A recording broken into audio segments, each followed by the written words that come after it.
with liberty and justice for all.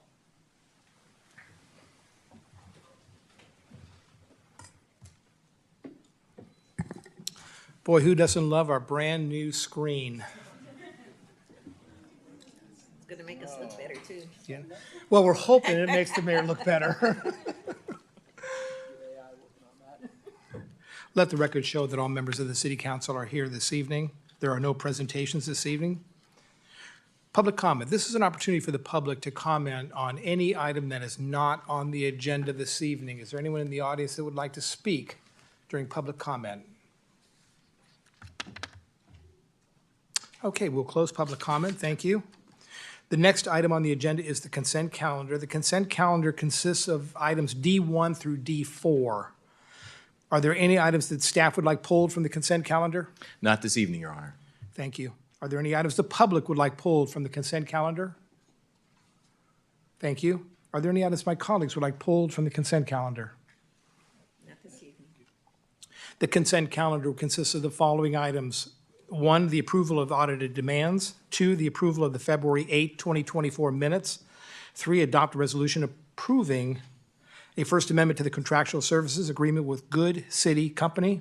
4, adopt a resolution authorizing the city manager to enter a subscription agreement with Flock Group, Inc. for automated license plate readers, ALPR, in the amount of $131,400. Would someone like to move the items to be approved with any item approved by resolution or ordinance being numbered consecutively, and that the reading of the title suffice for purposes of introduction or adoption of the ordinance? So moved. By Councilmember Collazo. By Vice Mayor Freitas.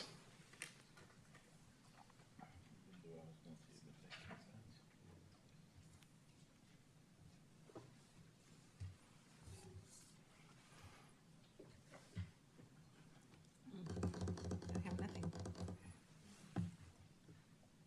Okay. I know, I'm gonna do it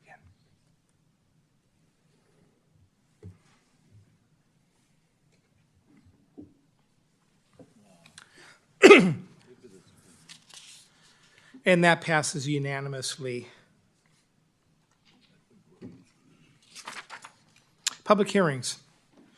E1 is a public hearing pursuant to Government Code Section 421710 to adopt certain findings and adopt a resolution authorizing the city manager to execute energy services agreement with FTP BTM Solar LLC. There'll be a quiz after this meeting as to what that acronym means. Oh, there it is, Forefront Power for the design, financing, construction, installation, operation, and maintenance of carport-mounted solar photovoltaic systems at the George M. Silman Center and the Newark Civic Center. Mr. Benoon? Yes, good evening, Your Honor, members of the council. This is a public hearing. It's for the council to consider staff's recommendation to sign a contract with Forefront Power. If approved, this would provide for the installation of car-mounted solar energy facilities located at both Silman Activity Center as well as Newark Civic Center. If approved, this would yield an estimated $7.2 million in savings to the city over 20 years for utility costs. With that in mind, I'm going to pass it over to Senior Management Analyst, Ms. Roy Gonzalez. She will begin with the presentation tonight and then pass it over to the recommended consultant. Ms. Gonzalez? Thank you.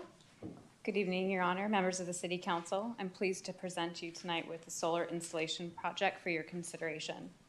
In an effort to decrease the city's climate footprint, staff identified the installation of solar panels as an opportunity to achieve high energy and cost savings. Tonight, you'll receive a presentation from Forefront Power on 2 proposed carport mounted solar photovoltaic solar systems in the parking lots of the Newark Civic Center, including the Police Department secure lot and Silliman Family Activity Center. Staff is recommending the City Council hold a public hearing to meet the requirements of Government Code 4217 following the presentation.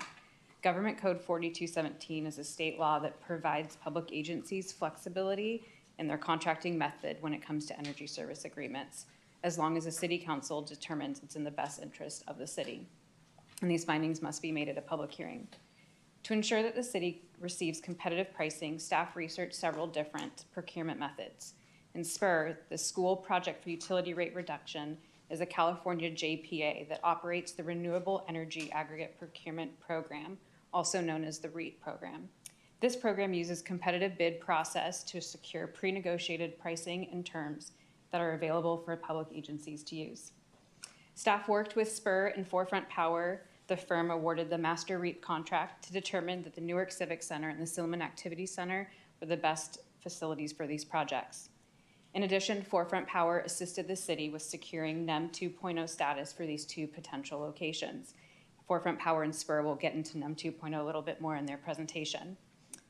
At this point, I'd like to turn it over to Kevin Flanagan, Program Manager with SPUR, and Sam Zanzinger, Director with Forefront Power, to provide the presentation this evening. Thank you.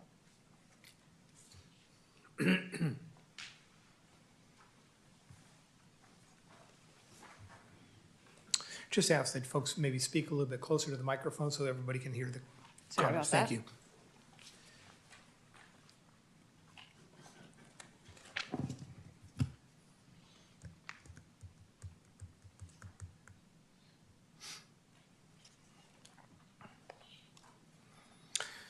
While we're waiting, solar power is one thing, but in Newark, wind power is where it's at.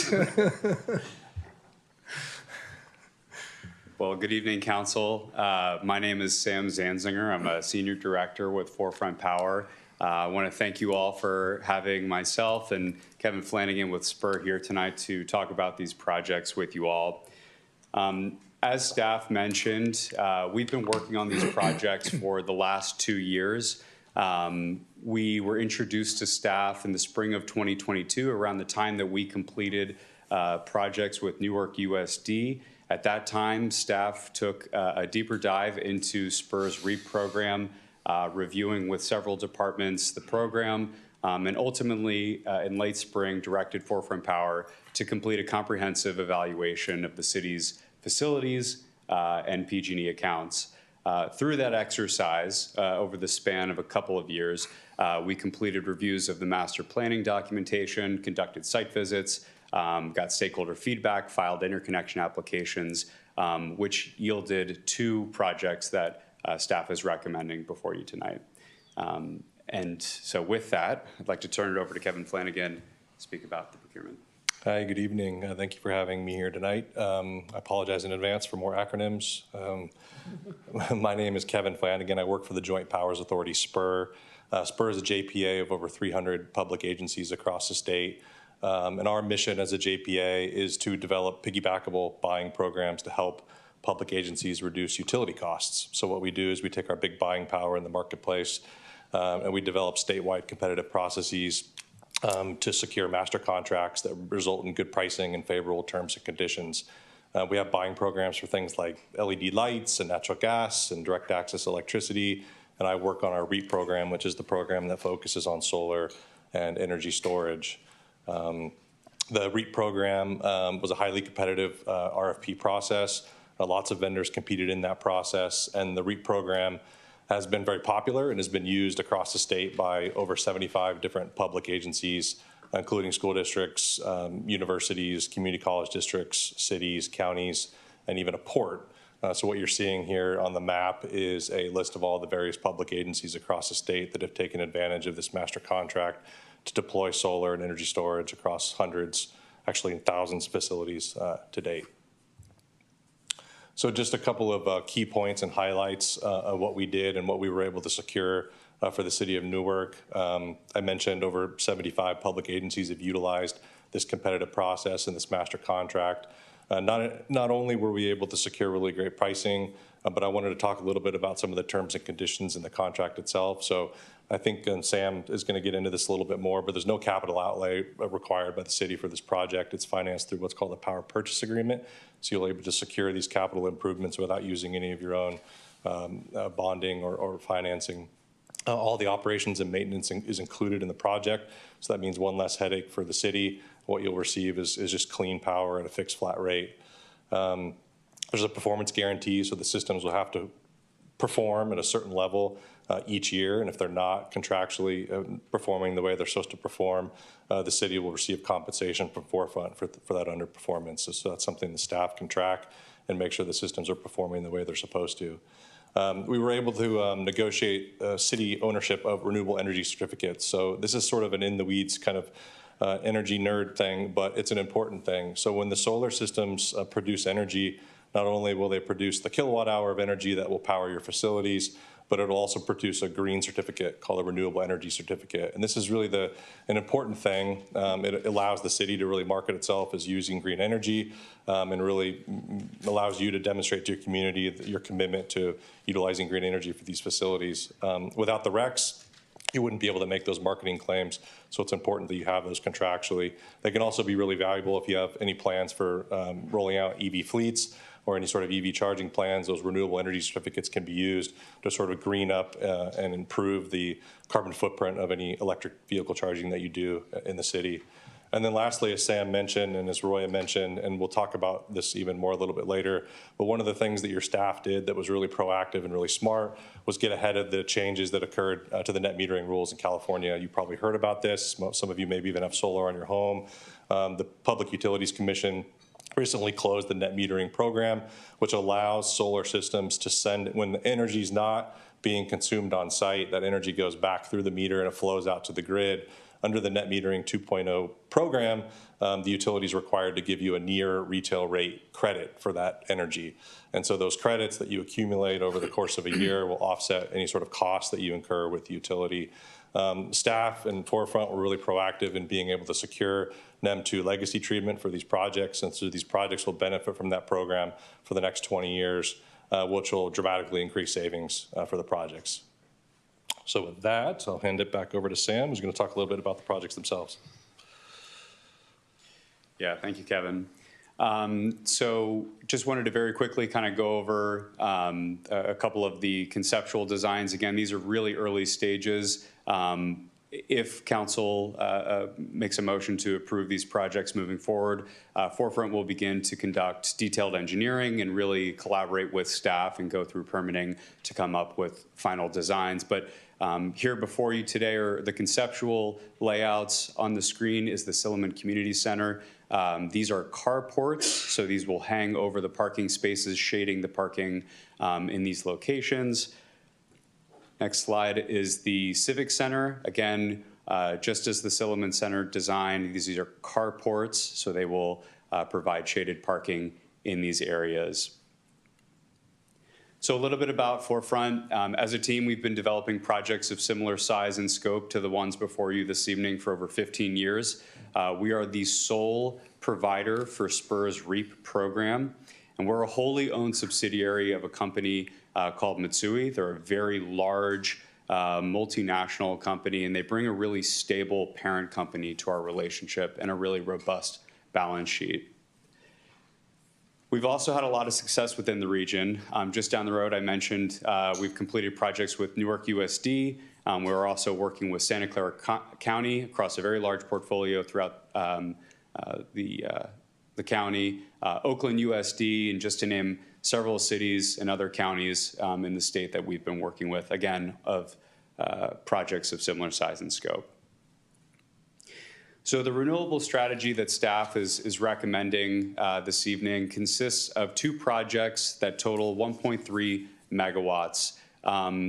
Staff is recommending a power purchase agreement this evening, which, as Kevin mentioned, allows the city to deploy these projects with no impact to taxpayer dollars. We, Forefront Power, will do the financing, design, construction, and ultimately ownership and operation of the system. And in exchange, the city will purchase a fixed flat rate for the power that these systems produce.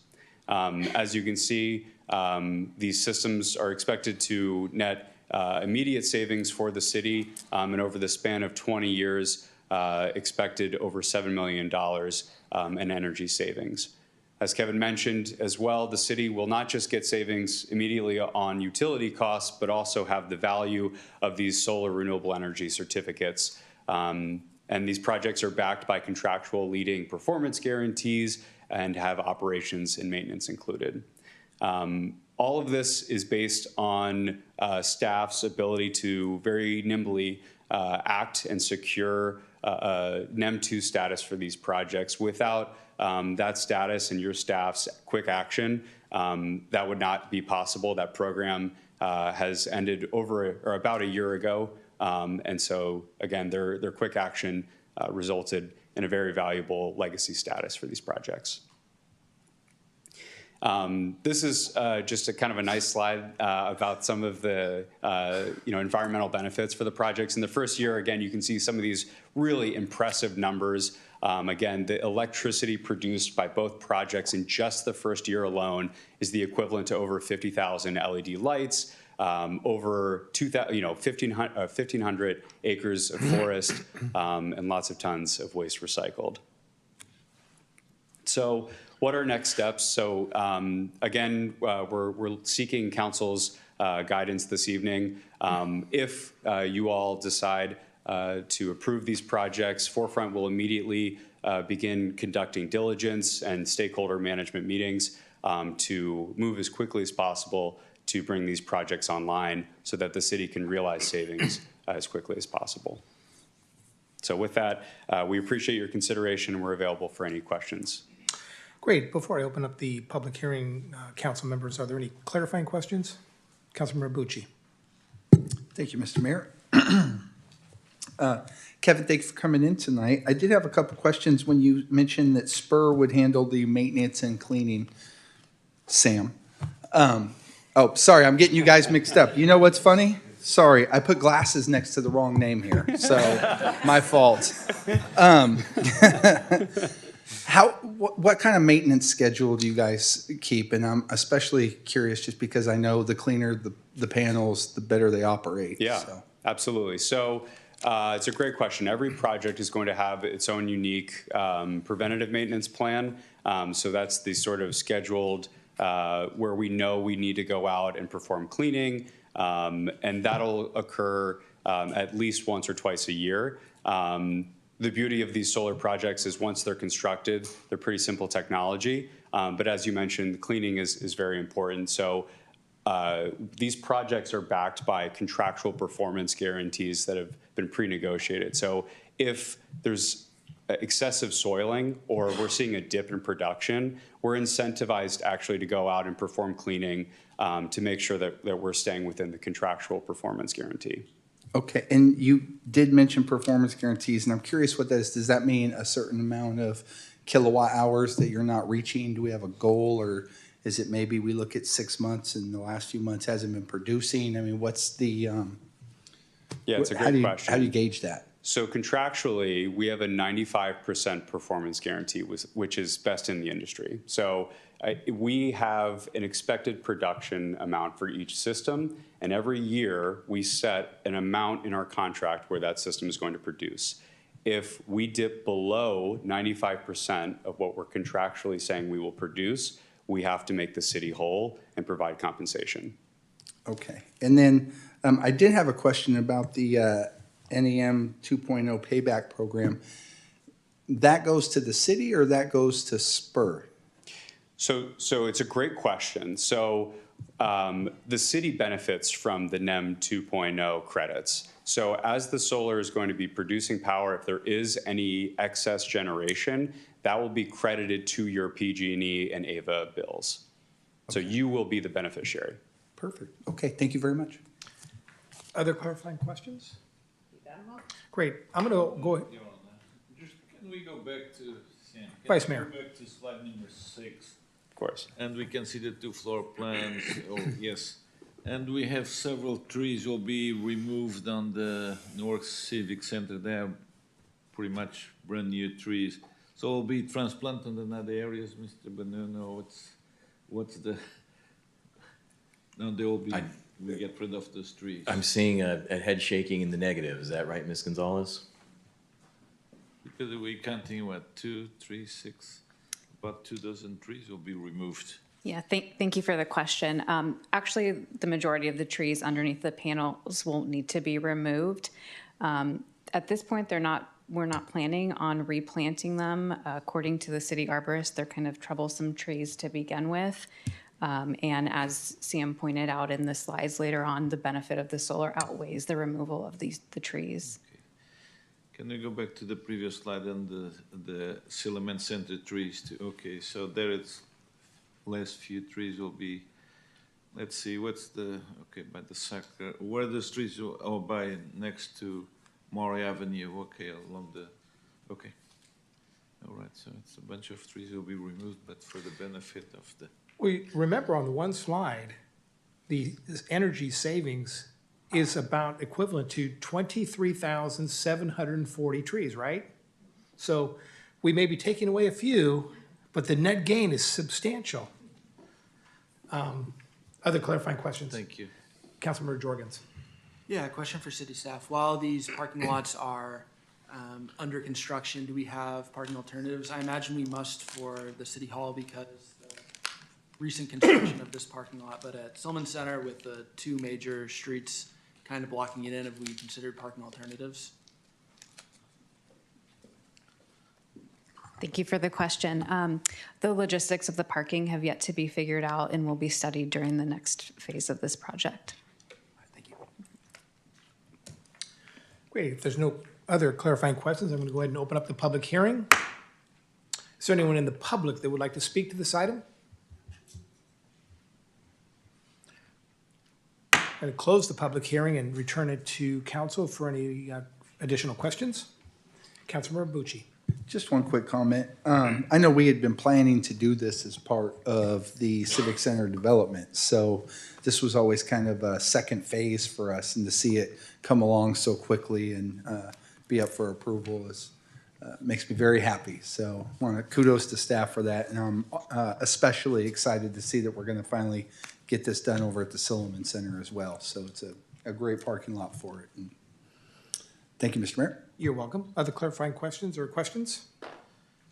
I have just one final question. I'm sorry, Vice Mayor? No,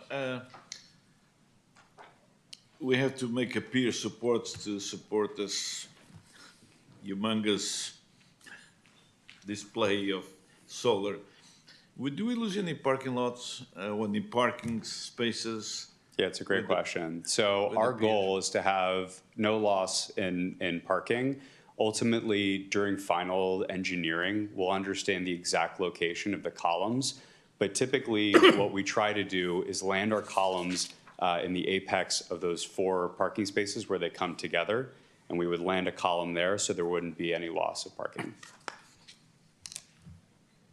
Now, what's the minimum height of the columns? It's a great question. They are slant, right? So it's minimum and maximum. So what's the? Yeah, so the minimum would be a 10-foot clearance, and the high side, as they kind of slope upward, would be approximately 13 feet. 10 to 13. Facing north, the lowest part facing south. It's always going to try to be facing as south as possible. Okay. Thank you. You're welcome. Thank you. Sam, I think you mentioned our timing was important Very. to take advantage of the NIMS 2.0. Can you elaborate on that in terms of what would first of all, what was the timeline for us to take advantage of NIMS 2.0, and what's the benefit to us? Of course. So the prior net energy metering program, known as NEM 2.0, had a sunset date from the CPUC April 14th of 2023. So after that date, any application filed with PG&E would fall on the new net metering program. So again, staff has gone out and secured NEM 2 status for these 2 projects. As a part of the conclusion of NEM 2.0, the CPUC included in their final decision provision that projects must be constructed and completed by April 14th of 2026. So if the projects do not move forward and the city wants to revisit these projects in the future, they will be on net metering 3.0. On that program, you will receive substantially less, near wholesale export value for any power that gets sent back to the grid. On the current program, net metering 2.0, you get a near retail rate. So it's a very, very substantial loss of savings to the city.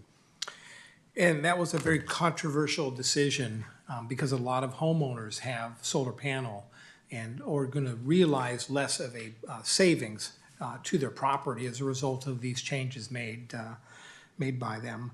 Mr. Benoon, congratulations to you and your staff for keeping an eye on this issue, Ms. Gonzalez, because 7 million, almost 7 million over 20 years at no upfront cost to us is certainly money that we certainly can use in the future. So thank you for the presentation.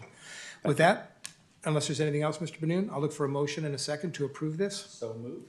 By Councilmember Bucci and seconded by Councilmember Collazo. Please vote.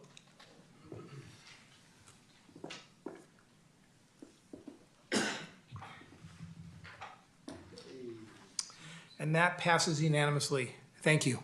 Resolution of the City Council of the City of Newark authorizing the city manager to execute an energy services agreement with FTP BTM Solar LLC, Forefront Power, for the design, financing, construction, installation, operation, and maintenance of carport-mounted solar photovoltaic systems at George M. Stillman Community Activity Center and Newark Civic Center pursuant to California Government Code Section 4217.10, et cetera.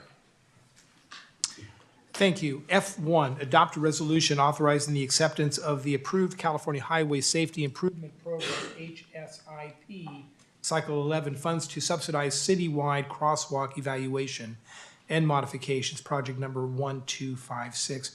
I understand my colleague, Councilmember Collazo, you need to recuse yourself. Thank you, Your Honor. So at this time, I'd like to state that I'm recusing myself because I have real property and business interest in Mexico Tortilla Factory at 7015 Thornton Avenue, properties at 7155, 7167, 7179 Thornton Avenue, and another residential property at 36805 Magnolia Street. See you in a little bit. It's amazing all the free advertisement we seem to be giving to the Mexican Best tortilla tamales. factory. Best tamales. That's next. Good night, not me.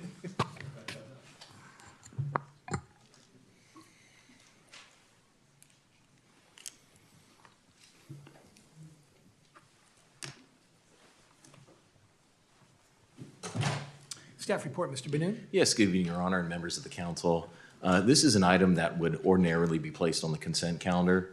However, in light of the recusal, staff placed this item on the non-consent calendar. In light of that, we'll have a brief presentation from our Public Works Director, Mr. Fajot. Thank you. Good evening, Your Honor, members of council. The State Department of Transportation approved funding for the city through the Highway Safety Improvement Program, Cycle 11, in the amount of $173,520 to address pedestrian safety concerns at two signalized or two unsignalized intersections in Newark.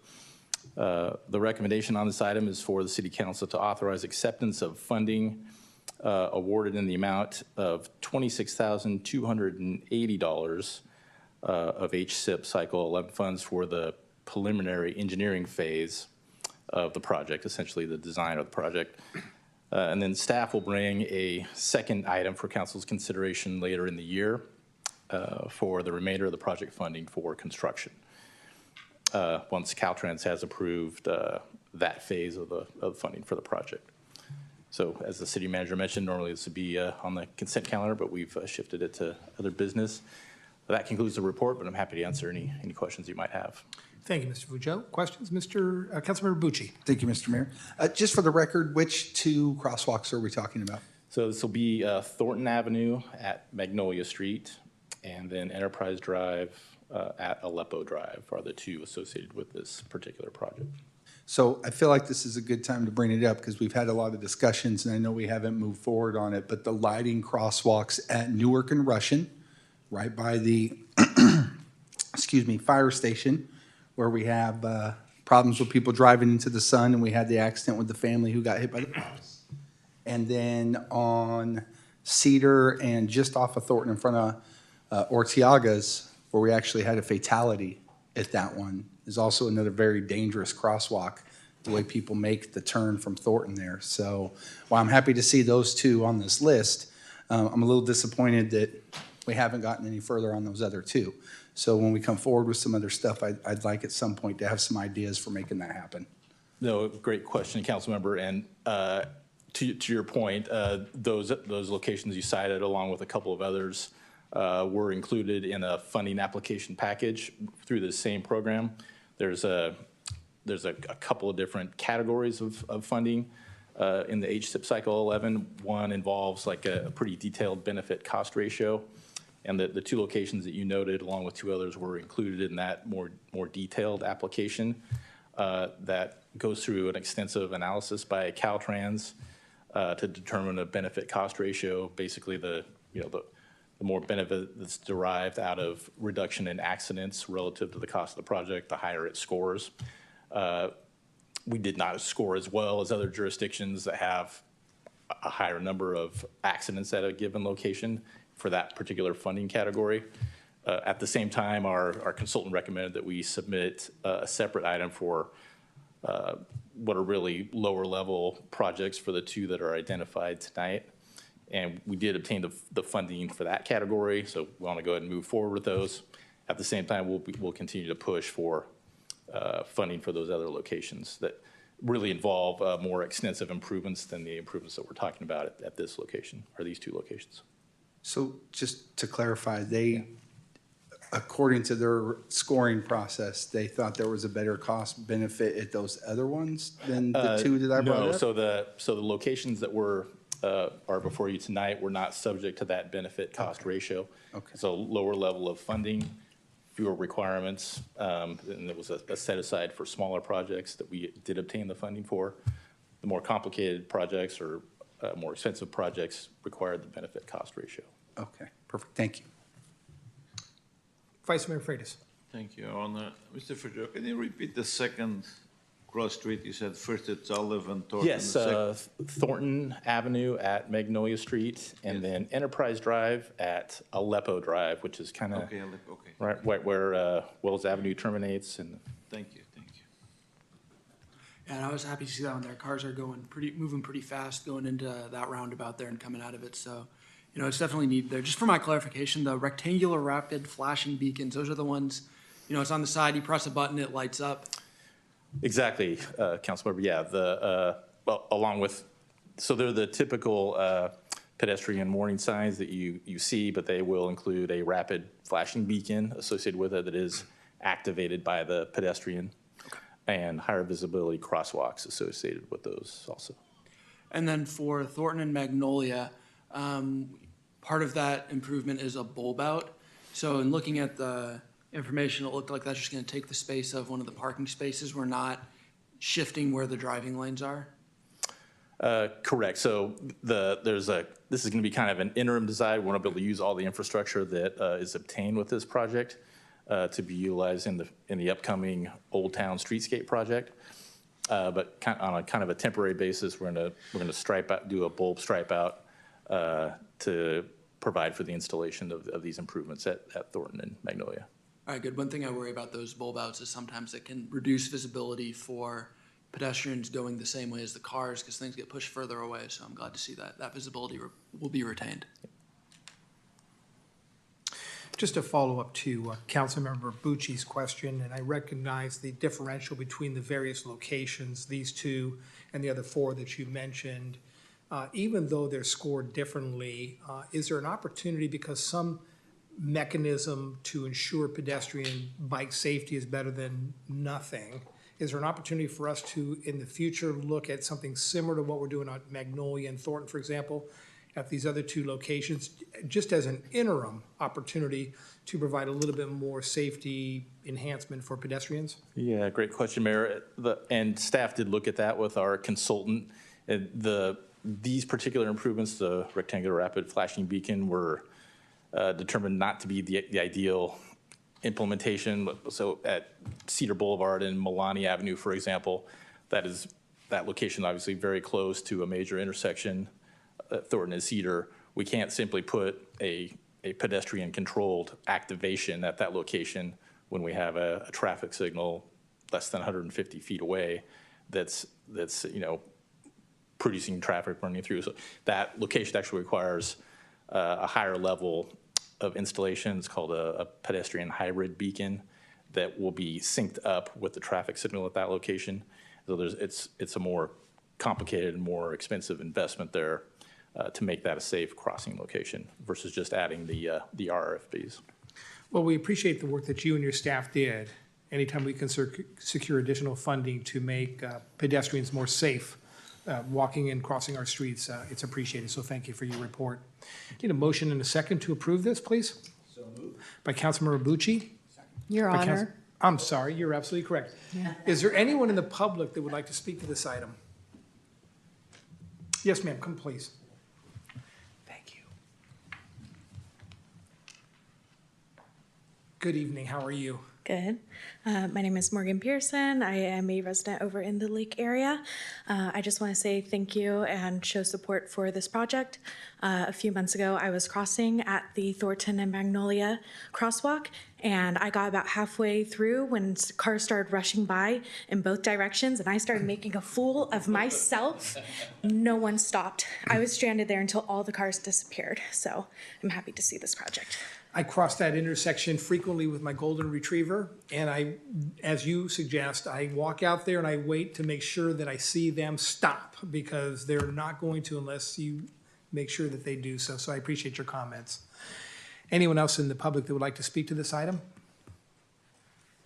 Okay, now I'll go ahead and make the motion by Councilmember Bucci, seconded by Councilmember Jorgens. Please vote.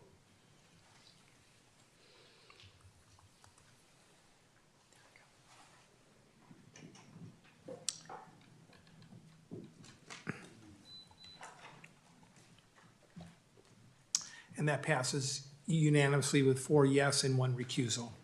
Resolution of the City Council of the City of Newark authorizing acceptance of the approved California Highway Safety Improvement Program Cycle 11 funds to subsidize the citywide crosswalk evaluation and modifications project number 1256. Thank you. Madam Clerk, I thought I would make it through a meeting next time. There's always hope. Item number 2 is to receive a presentation from Revenue and Cost Specialist RCS regarding the recently completed comprehensive user fee study. Mr. Benoon? Yes, good evening, Your Honor, and members of the council. For item F2, we have a presentation from our finance director, Ms. Kristen Lee, as well as a consultant who is appearing via Zoom. We'll begin tonight with Ms. Lee. Thank you, City Manager Benoon. Good evening, Honorable Mayor, City Council members. I'm Kristen Lee, Finance Director. Tonight, the Council will receive a presentation from Revenue and Cost Specialist, RCS, regarding a recently completed comprehensive user fee study or cost of services study. RCS is made up of 4 principals, each having over 25 years of government experience and having prior city experience serving as analysts, managers, and directors. Combined, they have more than 100 years of experience in cost allocation planning and fee studies and have served over 250 municipalities. We have a presentation from our finance director, Ms. Kristen Lee, as well as a consultant who is appearing via Zoom. We'll begin tonight with Ms. Lee. Thank you.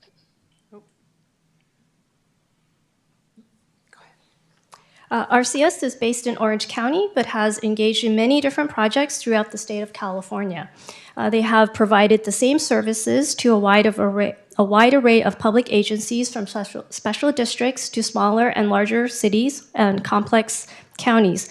Just to name a few, their Northern California clients include City of Concord, Foster City, City of Los Altos, Los Gatos, Morgan Hill, and Milpitas.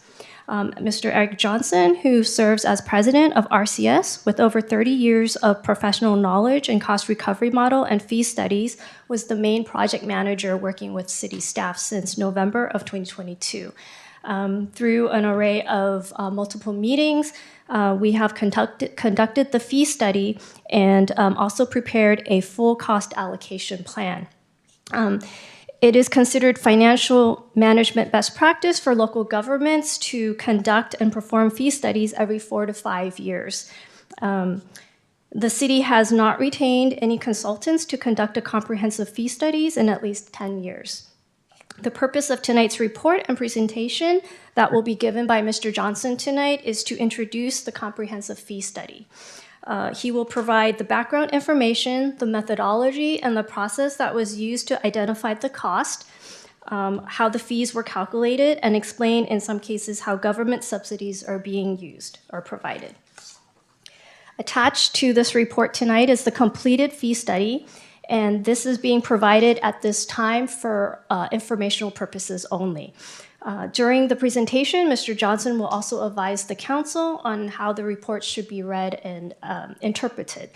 After the council has had the opportunity to review and process the report, staff and the consultant will return at a later date and request any direction on the cost recovery objectives and also any recommendations for any fee proposals.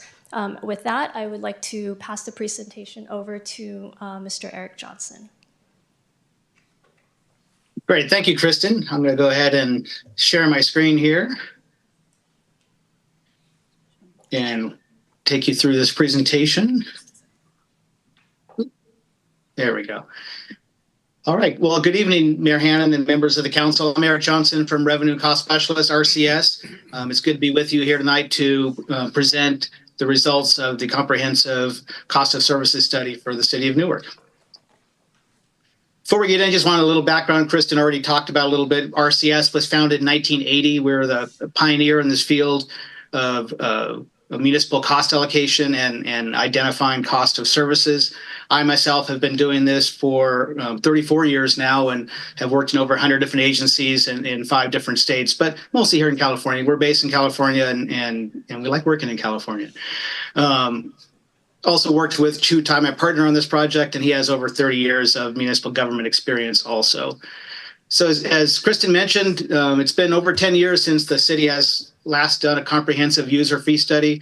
So we were hired in November 2022. We ended up using the data from the fiscal year 22-23 budget, and we provided a cost allocation plan and a comprehensive user fee update. So really what we've done is we've taken city government, made it look more like a business in that we identify what does it cost to provide services to your customers.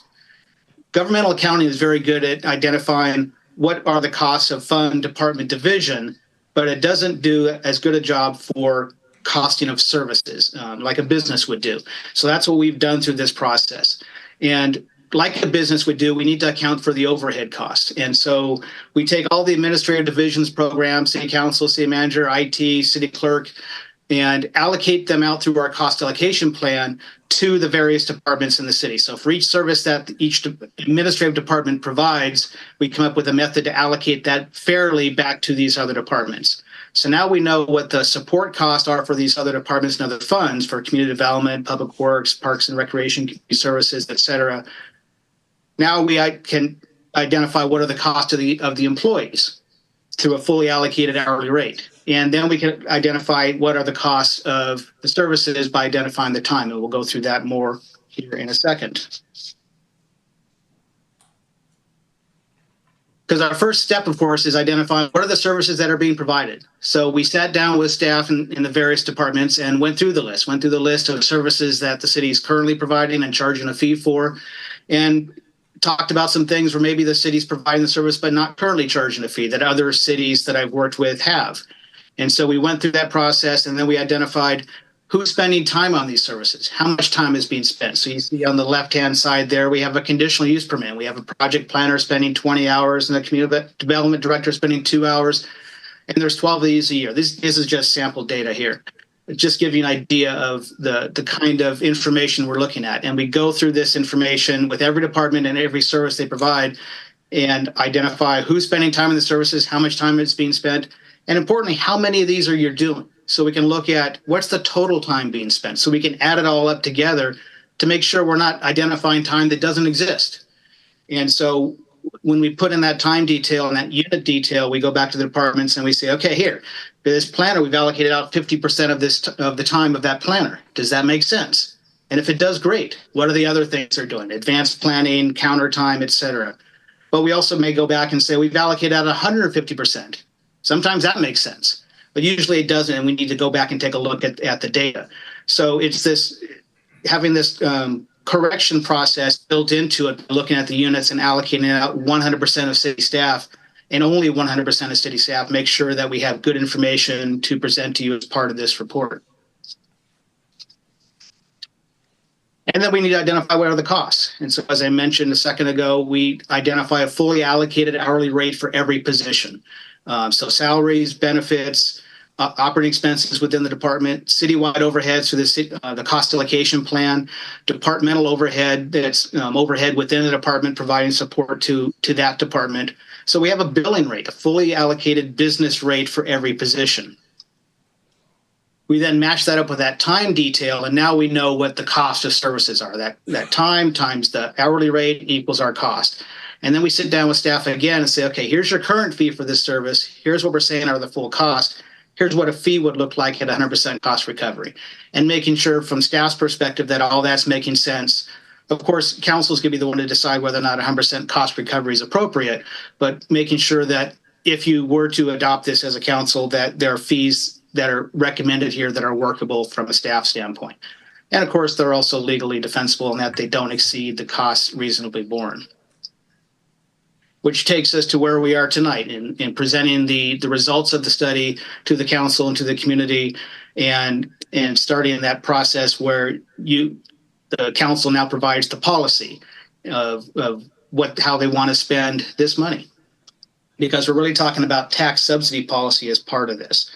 So when we say 100% of the cost of services, we're looking at all the services that are being provided by the city. And so, of course, most of what you provide are things that fees don't recover the cost for and are never going to recover the cost for. What we call community supported services or tax services. These services typically benefit the community as a whole. Example, public safety, street maintenance, park maintenance, code enforcement. And then we match that up with personal choice services, fee services. The customer is identifiable, the service is measurable, and most importantly, it benefits an individual or group and not the larger community. Now, the council can still decide to subsidize up to the full cost. You can't charge more than the full cost, but you can decide to subsidize any one of these for any number of reasons. Good examples of personal choice services are development services, planning, building, engineering fees. So I'm kind of a picture guy. So another way to look at all this are these circles we have here on this graph. And in the upper right, we have the taxes as one circle. And because in California local government, there really are not a lot of funding sources you have control over. Taxes, of course, you have to take back to the voters if you want to make changes. Fees are one area where voters gave you control over what you charge up to the cost of the service. So taxes are there to support community-supported services, and that's where we have the arrow going to the lower circle. Fees and charges are designed to support personal choice services, and that's why we have the arrow going from fees and charges to personal choice services. But to the extent that the fees don't cover the cost of providing the service is still occurring. So it's a question, the only place it has to be funded from is from taxes. Because like I said, the costs are occurring. So the question is, who is going to pay for these services? The person receiving the service or the taxpayer? Those are really your only options. And if the taxpayer is going to pay for it, then there's less money for community-supported services that only taxes can pay for, like public safety, parks, streets.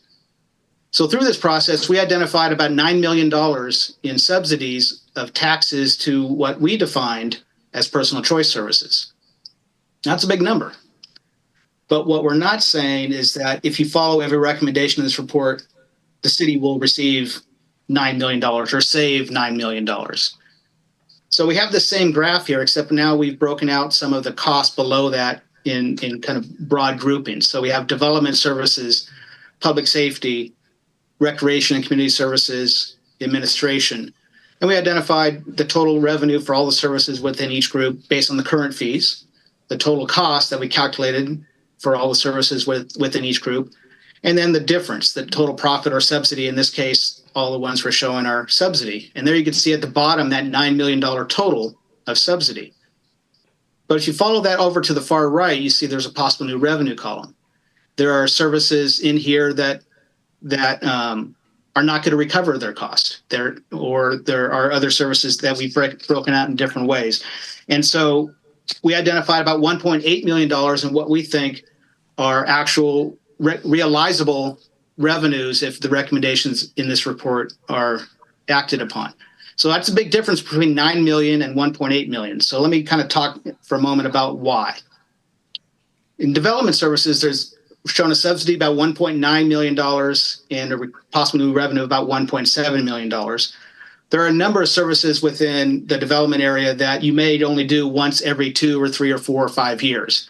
So we still have to cost that out. We still have to identify what the cost is when it does happen, but we're not recognizing that as a revenue because it may happen, it may not happen. So we're trying to be conservative in our projections here, and that's why there's that difference there, because there are services that don't happen very often that we still have to cost out. In the public safety area, there's a couple services that are going to continue to be high subsidy areas. One is police false alarm. If everything's going well, if the fee's doing what it's supposed to be doing, you'll have very little second, third, fourth false alarms. And so this should be something that may still have some cost, but won't have a lot of revenue because you're not charging for the first few free ones. And then animal control. Animal control is recovering a very small percent of its cost, and that's not uncommon. Animal control is really mostly a community benefit service. It provides a public safety, but because there's license fees associated with it, that we put it in as a personal choice service. But we don't expect any new revenue, and that continue to be a high level of subsidy. So that's the reason, the difference there. In recreation and community services, we're not showing any new revenue. And that's because we, as part of this process, want to talk about recreation and community services in a different way than the other services. These are market-based services. These are services that typically are subsidized. And if they aren't subsidized, they probably wouldn't exist because the fee to the applicant, to the user of the service would be too high. And so I hope to have a discussion with the council about more of a direct cost recovery policy. What is a goal of recreation and community services? How much as a council do you and a community should it recover, and how much should be supported with tax dollars? And we'll have numbers as part of this report that show what the current subsidies are to make sure that what you may have in your mind as to what recreation and community services should be able to recover is based on what we think is realistic as far as what people are willing to pay. So hope that there'll be to have a whole different discussion about recreation and community services. But because of that, we have not projected any revenue. And then administration is pretty much recovering the costs that we identified. So those are really the big reasons why, even though we're showing $9 million in subsidies, we think about $1.8 million in possible new revenues annually is a more realistic number. So why have we done all this? Well, the short answer is that the voters told us to. In 1979, they passed Proposition 4 that defined service fees for the first time as being limited to the full cost of providing the service. If you charge more than the full cost, it's considered a tax and has to be approved by the voters. And it also exempts rents and fines from cost recovery limitations. In 1996, Proposition 218 was passed. And among other things, it placed limits on the creation and updates of property-related fees. Think of assessment districts. And then 2010, Proposition 226 was passed and really codified a lot of the existing practices that were started with Proposition 4 as Article 13C of the state constitution, and also said that fees must be for a service directly benefiting the fee payer. You can't pay a fee and somebody else receive the service. So this was a comprehensive update. We looked at every service provided. We were looking for improved cost recovery as part of this. We added, removed, redefined user fees. We wanted to make sure that it was legally defensible and that the costs that we identified are legally defensible and the fees we're recommending don't exceed those costs. In some cases, we looked at revenue collection to make sure we're looking at the correct cost recovery. And then, as mentioned in community services, there's a market demand component that's different from a lot of the other services in here.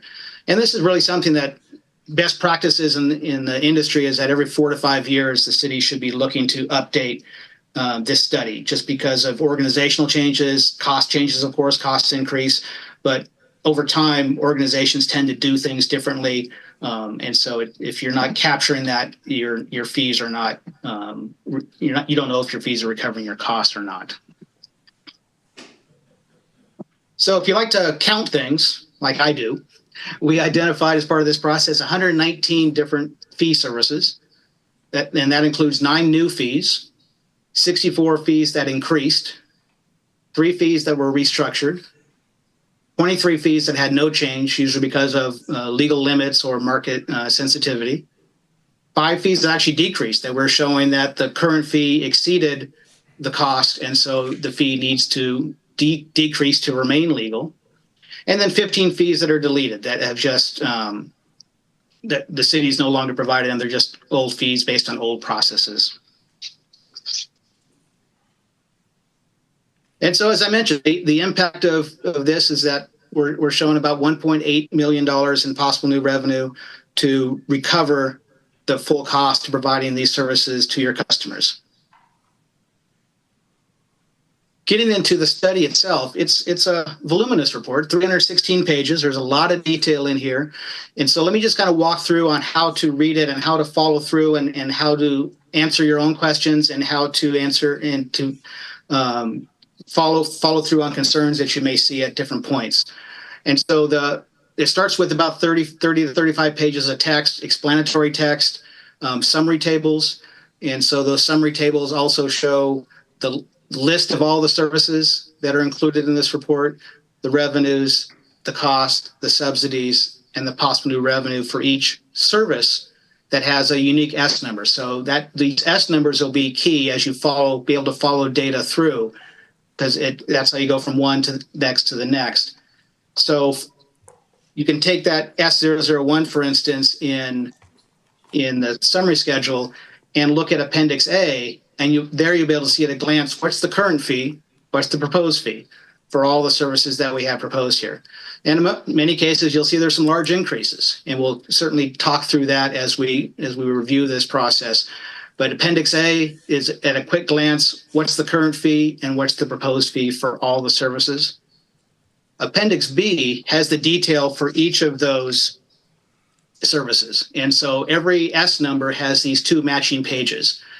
And so there'll be a description of the service on the left-hand side. Below that, what the city's currently charging. Below that will be a revenue and cost comparison, both on a per unit basis and a total or annual basis. The costs come from the right-hand page. And so you can see all the staff that's involved in any particular service and how much time they're involved. So here we can see on this service, we have an associate/senior planner spending 3.5 hours on each service. 3.5 hours times that position's fully allocated hourly rate is $968. The city does 4 of these a year, so the total or annual cost is $3,874. We add all those up for all the positions involved, and down at the bottom, we find out that the total cost for this service for one of these is $1,895. 4 of these a year means the total or annual cost is $7,500. And then back over here in the lower left-hand corner, we'll have a fee recommendation to, in most cases, recover 100% of the cost. In this case, $1,895. And so on all these, you can see which ones are being subsidized and to how much. And so, for instance, right now, the current fee for this particular service is $100. We're saying it's costing almost $1,900. And so that means on every one of these, the city is subsidizing it to the tune of about $1,800 or about $7,000 a year on just this one service. And so as you're going through and looking at the summary tables in the text, Appendix A, Appendix B, follow the S number. The S number will kind of get you to the different points as you want to dive into more detail. Also, at the end of this report, there's an Appendix C, which has the details of the changes to the building fees, an Appendix D, which has the detailed changes to the engineering fees, an Appendix E, which has the detailed changes to the fire fees, and Appendix F, which has more of a community services summary, and where we break out the direct cost versus the indirect cost and the cost recovery. And again, hope to have a larger discussion, a different discussion about those services with you at some point. So as I mentioned, fee studies should be performed every 4 to 5 years to identify the full cost of your services. The last study that the city of Newark has done has been over 10 years. So there's some large increases in here, and that's part of the reason why. The study identified the full cost of the services using fiscal year 22-23 data. RCS and city staff have made fee recommendations based on best practices and what works for the city of Newark. But it's now up to the city council to decide if fee-based services should be charged the full cost or should they be subsidized. It's up to you. You of course set this policy, and it's really at the end of the day tax subsidy policy, because currently most of these services are being subsidized with tax dollars, which means those tax dollars can't be used to support things like police and fire and streets and parks. Because the costs are occurring for these fee-based services, the services are being provided. Question now is who's going to pay for it? The person receiving the benefit of the service or the taxpayer? So that concludes my presentation. I'm certainly available for any questions at this point. Before I get to questions,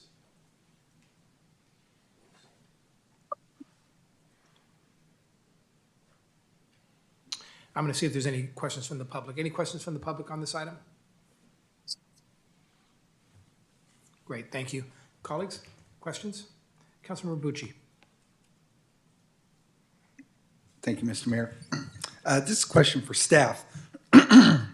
First of all, I can't believe it's been 10 years since we did this. Doesn't seem that long. I guess my question is, in between the time when we do the studies, our impact fee schedule is tied to the CPI and stuff. Can we tie this fee schedule to the CPI in some sort of way to have moderate increases in between studies? I'm going to go ahead and defer to the consultant, who seems to be nodding his head. Yes, you absolutely can, and it's become a best practice. 20 years ago, very, very few cities did this. Now it's become more and more common, and we certainly recommend that you do CPI increases in between actual studies. Okay. I guess when you said that RCS had defined some services that are personal choice that we didn't necessarily have categorized like that, when we get the next report, could you break those out for me? So it's not just a list of what you're recommending, but I would like to see a breakout of what you have decided should be personal choice and not as part of the tax category. Certainly. Certainly everything that has an S number that is included in this report is something that we've defined as personal choice. I've defined as personal choice. There are certain things in here which are a hybrid. Animal control is one, community services is another, that at the end of the day, you will, as a council, decide what you want to recover, but also there's those particular services, the market will also decide what you're able to recover. And so that's why they're kind of a hybrid of the pure personal choice service, like a planning application, and also not quite a something like police patrol. You had mentioned some fees for fire, and I assume that obviously you're working with the city and stuff, but we also contract with Alameda County Fire. So is it a good assumption that you've spoken with them directly? Yes, we work directly with them to identify the time. We identified the cost of county staff. And so that's how we, obviously working with city staff also, but the county staff was very helpful in this. Okay, very good. Thank you. Thank you, Mr. Mayor. Councilmember Bucci, if I also may add to your first question, on page 16 of the report, it gives a summarized listing of the personal choice fees. Okay. And so if you get an opportunity, please take a look at that and let us know if you have any further questions. Okay, perfect. Thank you. Questions on this side? Ms. Lee, thank you for the report. I'm sorry. Yeah, Councilmember I do. Collazo? So I had a complaint about our fees for building a new home. So I had a customer that came in and he said he had built a duplex and then came back in and wanted to build an exact duplex on a different lot, couple of lots away from his old duplex that he had already built, and our fees had gone up considerably. He says it was outrageous. So was that 10 years ago? It couldn't have been 10 years ago. Was that last time our fees went up? No, we do enact amendments to the city's master fee schedule on an annual basis. That analysis is done at a staff level. The analysis that we're talking about this evening is a holistic and comprehensive look by a third-party consultant in providing some more refined calculations on those costs. So we do adjust those fees on an annual basis, but this is a considerably larger investigation. So And one, trying to keep housing at an affordable level, if our fees keep going up, everything's gonna, I mean, that's not helping the affordable housing. So how's that impact what we're trying to do here in the city? and council member, if I can just say, building permit fees, which of course the city has control over and are part of this report, are relatively small when it comes to other fees that applicants pay, like capital impact fees or school fees. And so oftentimes when someone is upset about how high fees are, oftentimes it's not the building permit fee, it is the school fees or the capital impact fee because they're larger dollar amounts. And so we're not studying those as part of this process. And the school fees, of course, are part of this, go to the school. But it's kind of diving down into what are the fees that kind of move the needle. At the end of the day, building fees and even to a larger degree planning fees don't impede development. They're a relatively small amount of a developer's cost, a builder's cost. And people build in Newark because they want to be in Newark or they own property in Newark or both. And so we could certainly look at that as part of this process. And so we can see the actual dollar amounts of what a current fee and what a proposed fee would be. So it could be clear what are the fees that we're talking about increasing here and what are the fees that we're not talking about increasing. Thank you. Eric, thank you for the report. I do have a number of questions.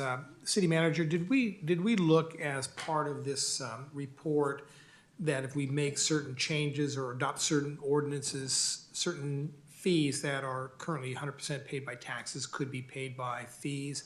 The example I would use would be specifically the code enforcement arena, wherein a citizen who fails to comply with an order resulting in the inspector having to go back out to the location, have we looked at an opportunity to maybe put in a change in that ordinance that would allow us to recoup a reinspection fee in that particular case?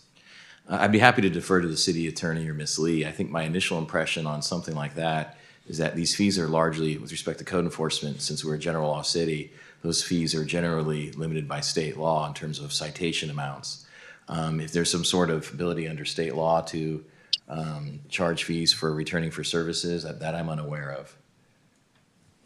And you don't need to necessarily give me an answer now, City Attorney or Ms. Lee. If there's an opportunity for us to look at the current ordinance, if there's an opportunity to make a change, adding a reinspection fee for continued non-compliance, because again, we're taking staff time away from doing other work to go back to the same location, something I'd like us to consider. Thank you, Your Honor. Again, the purpose of tonight's meeting is to provide some preliminary comment, and we'll be back here in a few months after the council's had opportunity to review the report. In the meantime, we're more than happy to perform that research for you. Great. On the recreational services, Mr. Johnson, because we do provide, I believe, Ms. Lee, you'll correct me if I'm wrong, a subsidy for low-income residents in our city for recreational services. Isn't that correct? Does the report, the attachment, the 306 pages, which I have not had an opportunity to read yet, does it account for that in terms of the revenue that we are spending from the city side to help subsidize those that are low income to access our recreational services? Your Honor, yes, it does, because what we're calculating is the total revenues. And so if we have the lower revenues reflected, and we're also comparing that to the full cost, the full expenditures. Okay. So, yes. Do you know if it specifically calls out that specific issue? If not, maybe when we come back, we can have a conversation about that, because I just want to make sure that whatever fees we charge to low-income residents to access these services, that they still remain affordable for them. Okay, yes, currently it's not split out that way, but we'll definitely take a look at that. Okay. Councilmember Collazo? Recreation fees, I'm a big advocate for having our soccer fields, our baseball diamonds available to our children at no cost. I mean, that would be the most advantageous for our children to have something to do and keep them off the street and have sports available to them. When a parent signs their child up for Little League or for a soccer league, you know, it's sometimes it's traveling fees, there's uniforms, and for the coach to have to pay sometimes for the field. To me, it's somebody that's volunteering their time to have these children have something to do and then come up with money for the use of the fields.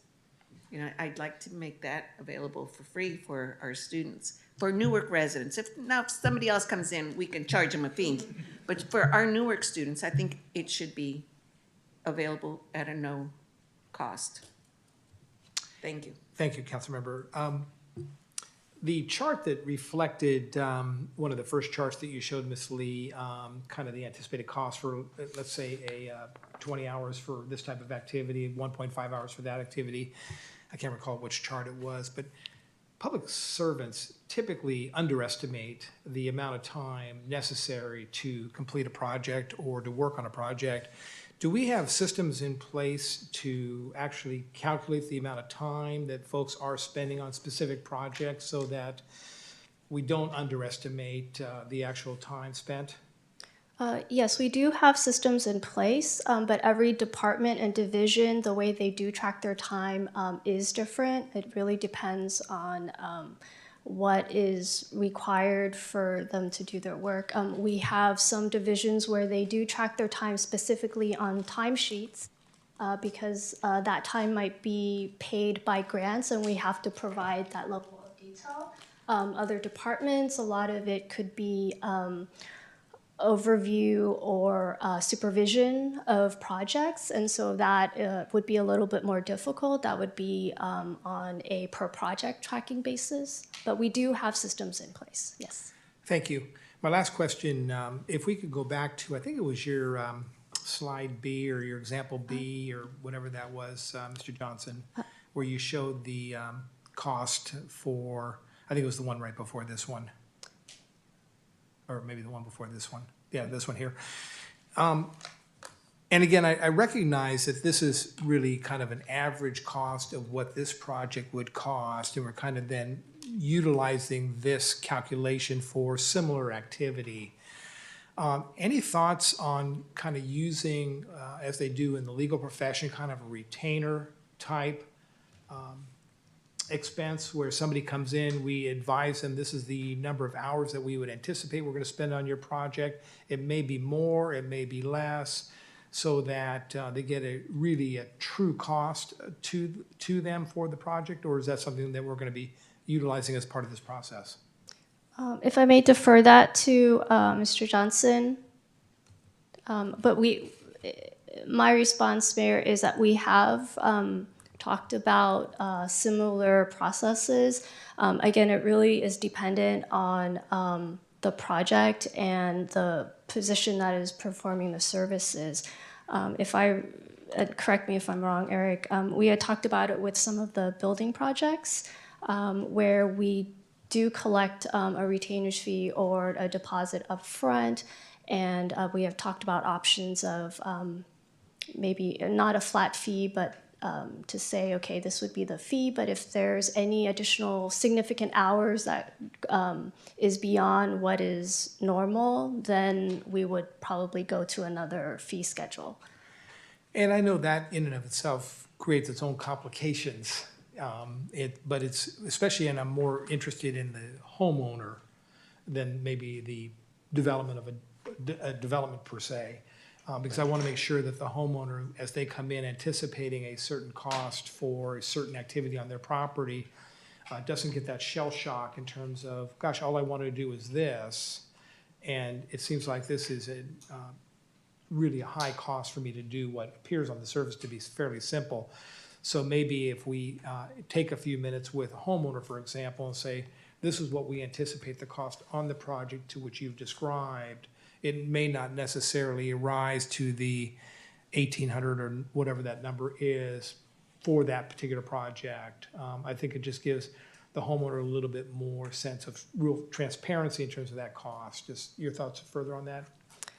I will make note of that, Mr. Mayor. And again, we have had various conversations with Mr. Farrell, our official, and so I will make note of that, and then we'll revisit that. Great. It's a great report. As my Councilmember Bucci mentioned, 10 years, long time.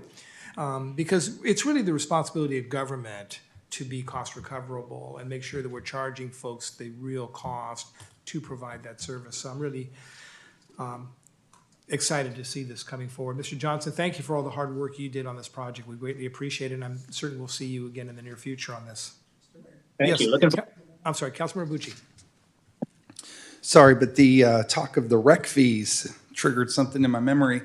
And I'm not sure if this is the appropriate space to bring this issue up, but we tried to rent the fields, to Councilmember Coelho's point, over at Birch Grove Park a few years ago to do something called Kickstart My Heart, which was a kickball tournament fundraiser for somebody who needed to raise money for a heart transplant. The fee to rent the field wasn't bad, but the city forced us to go and get outside insurance, and the insurance for the field rental was 10 times the cost of the field rental. It was substantial. I mean, I'm talking like $1,200 to pay for the field and the insurance for the day. We ended up going to the city of Livermore, and Livermore gives you an option to have city-supplied insurance. And we paid a fee to them to do that, and we were able to rent 2 fields for half of the cost it was to do 1 field here in town.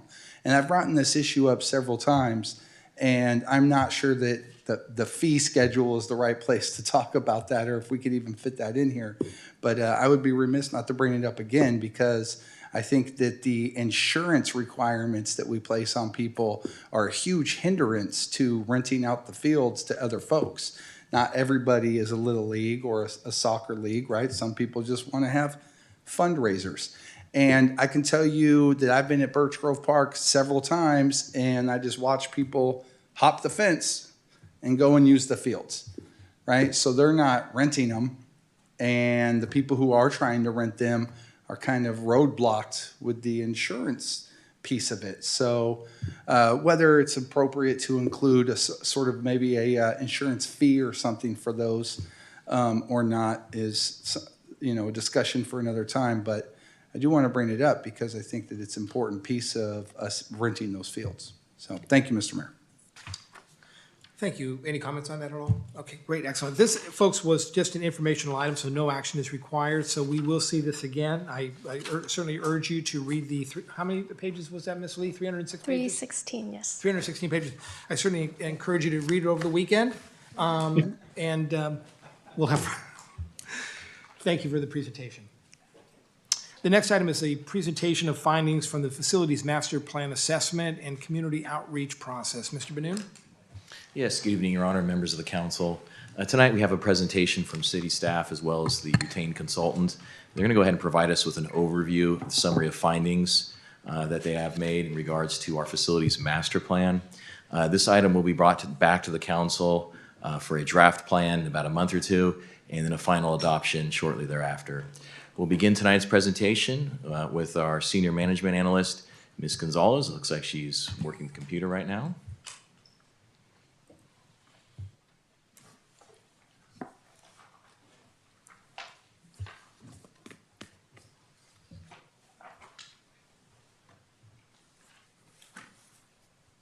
Good evening, Your Honor, and members of the City Council. I'm pleased to be here this evening to provide you with an update on the citywide facilities master plan.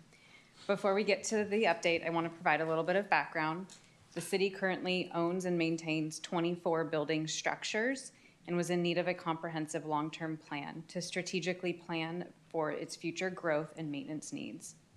As you may recall, in November of 2022, City Council authorized an agreement with Group 4 Architecture and Planning for the development of the city's first citywide facilities master plan. Group 4 enlisted a team of sub-consultants, including Bureau Veritas for the facility condition assessment, Aquatic Design Group, who specializes in aquatic facilities, Tenover Studios, who's a public safety design professional, and TBD Design Group, which provides cost estimates. Staff have been working with Group 4 and their team of sub-consultants, and tonight you will be provided with an overview of the findings and the extensive community outreach process that was conducted to ensure the plan meets the needs of the community. This evening, we're joined with Andrea Gifford, principal with Group 4 Architecture, to lead the presentation. Additionally, Candace Wong with Tenover Studios has joined us virtually. Following the presentation, the consultant will solicit feedback from the City Council to incorporate into the plan. Staff anticipates bringing the draft plan back to City Council sometime in the next month. And with that, I would like to pass it over to Andrea Gifford.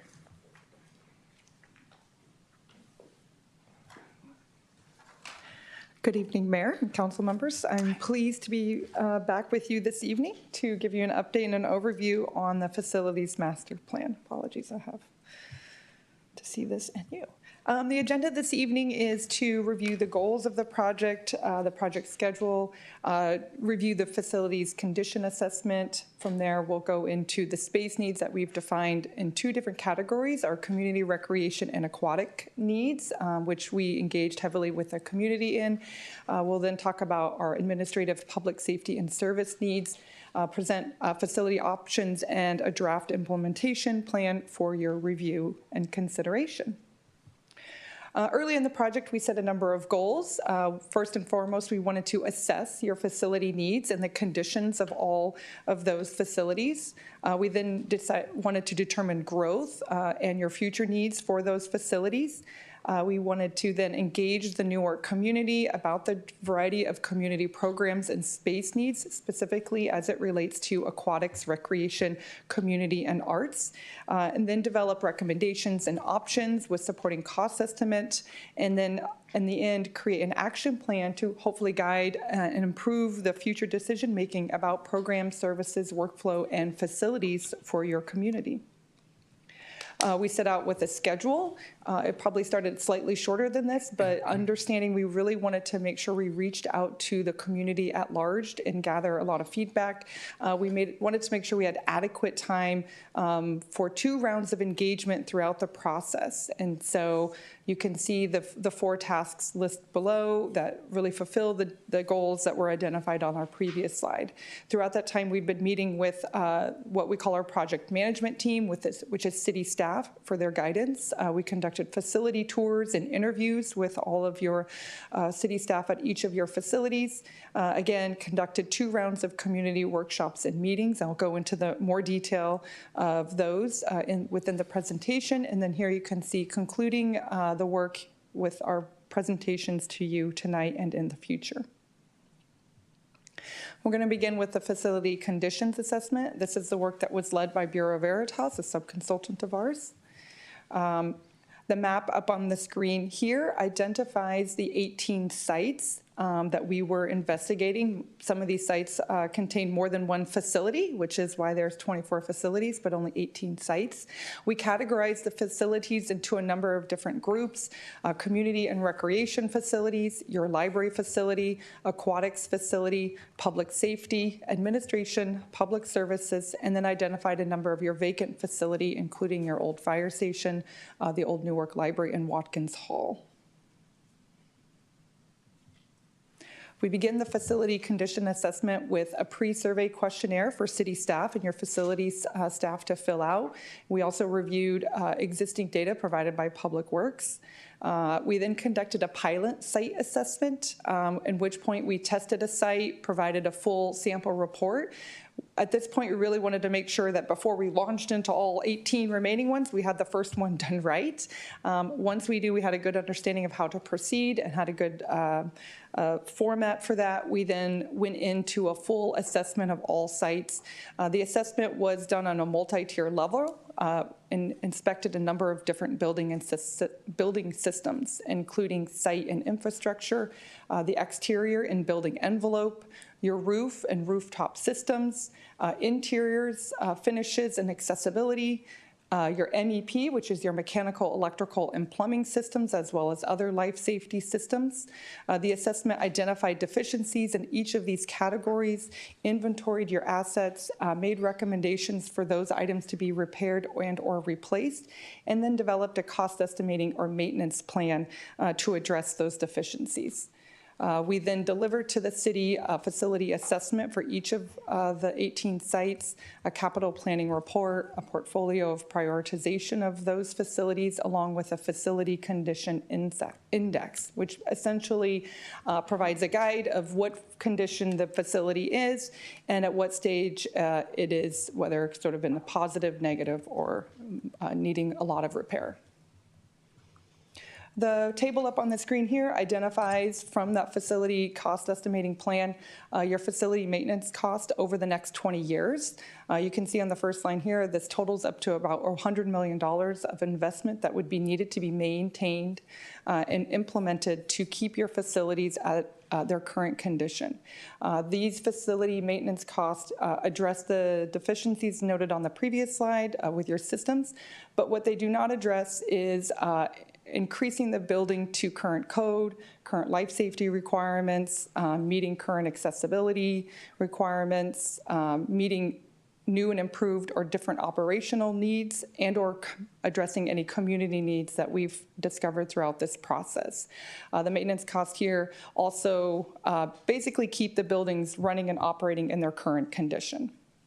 Of the $100 million, it was noted that $500,000 are an immediate need to address some safety type items. What we also wanted to look at is what the cost would be if we were to exclude your vacant facilities as well as some other facilities, as you will see later on, that had a very high facility condition index, which means that the facilities were in much need of repair. And as you can see, as you see further in the presentation, might warrant replacement. And if we were to exclude the community center, annex, and restroom, the fire station 2729, Watkins Hall, and your old fire station and library, those maintenance costs drop to just below, to about $72 million, and your safety plan cost drops significantly. We're going to now jump into space needs. We're going to start with your community recreation and aquatics needs. These are the three facilities that provide community recreation and aquatic programs and services within Newark. The Newark Community Center, Annex, and Restroom. It's good to note that currently the community center is only available for rentals. The city does not provide any programs or services out of this facility other than out of the annex, which provides your early childhood recreation programs. The Newark Senior Center, as well as the Silliman Community Activity Center and Sports Field. We went out to the community, engaged interest on a variety of different programs and services that they would like to see enhanced or brought into the community. We were able to reach out to nearly 600 residents and friends of the Newark community through a variety of different outputs, pop-ups, and online survey. So we were out at the Day in the Park, grooving at the Grove, and again, had an online survey. You can see here the top need, 5 out of the top 10 needs were really focused around your aquatics, really prioritizing access to aquatic facility and improving those programs and services. The top one being an outdoor splash pad, indoor and outdoor amenities within the pool area. The idea of adding a ninja cross over the lap pool, as well as an outdoor 25-yard pool and aquatic fitness. Second to that, rounding out the final 5 of the top 10 were geared towards arts and community programs and services. I think this was of no surprise, given that your community center isn't currently providing programs and services, that these items weren't rising to the top. And of those, things like a theater or performance amphitheater were noted, a place to practice or play music, arts, and a maker space, as well as a gallery to showcase community art. Also, the community really prioritized early childhood recreation, a dedicated senior lounge, as well as a dedicated teen center. And then, not to be dismissed, but recreation was also very highly put up on the list. The fitness and dance studio, a multi-use court, access to healthcare services, as well as an indoor running track. Since aquatics sort of floated to the top, we'll start there. These are the 5 space needs and priorities programs that the community was interested in. 2 of these were outdoor needs. The focus here is really on indoor community facilities, but we were interested to gauge the community's interest on these needs. And so while this facility master plan won't address those, I think it was good to discover this the need for this, and I think these types of needs will be further carried on in your parks facility master plan. But as far as indoor aquatic needs, things that the community was really valuing were improving the food service and seating area around the pool deck, creating a ninja cross over the lap pool. This just provides a multi-use of the lap pool, being able to use it for more than one type of program or service. And if you haven't witnessed one of these, this is a type of element that can be raised or lowered over a pool, so it can be used over certain hours of the day. So isn't something that would take away or diminish lap use, but would be used at certain peak hours that would demand this. And then integrating aquatic fitness within the pool area as well. The plan here just illustrates where some of those needs might be made and improvements might be made within the Silliman Center. So other things that we noted from staff was to try to improve the check-in and staff workspaces within the center. Currently, the line can get quite long early in the morning, and so if there's a way to increase or enhance that service to move things through quicker and provide a little bit more of a self-service, that would also be something that the staff would like to improve. Mm-hmm. We also wanted to investigate some planning standards around indoor community facilities. So we did research. There are standards out there for community centers and community type facilities. Basically, it's a square footage per resident in a range of 0.75 to 2 square foot per resident within the Pacific Southwest, which is the region that we are within. They also prioritize the types of facilities and the prevalence of those within a community. The good thing is the highest prevalent is a recreation center, which you definitely have fits the bill with the Silliman Center. Second to that is the community center. I think, and again, an asterisk here, while you do have a community center, it's not actually providing any programs or services through the community. It's only available for rental use.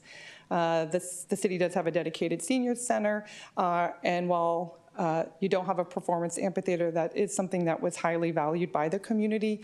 And then fifth in line there is, as you can see, is your aquatic center. So in many cases, the city is already checking a lot of these boxes. We looked at how that square foot per resident met within your community. And here you can see at the very bottom, Newark at 1.37 square foot per resident. And that's calculated based on your projected growth of 2040. And then we wanted to just compare that or benchmark that against some other neighboring communities within the East Bay and Peninsula in the Bay Area. And you can see there's just a wide range, as you saw in the planning standards, anywhere from 0.5 all the way up to 1.5. And so with this information and data and looking at the standards, it was a goal of the city to try to get to the 1.5 and as high as the 1.75, which would equate into an indoor community facility total of anywhere between 86 to 100,000 square feet. Because your existing facilities total around 79,000, there's a deficit there between 7,000 and about 21 or 22,000 square feet that would like to be picked up. And so a variety of different program options were created to kind of make up that difference there. The base option was really to renovate or replace the community center that currently exists in Community Park. It's roughly a 15,000 square foot facility. As I said, it's only available for rental right now. And to renovate or replace that, as well as the community center annex, which is where your early childhood care recreation is being delivered.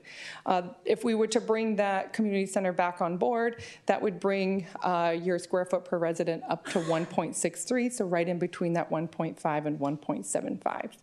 Option B is to try to co-locate or also relocate or replace the senior center to create a more multi-generational or multi-use community facility. This is really a trend within the community facilities as to try to bring in these facilities together and to create complementary use of spaces.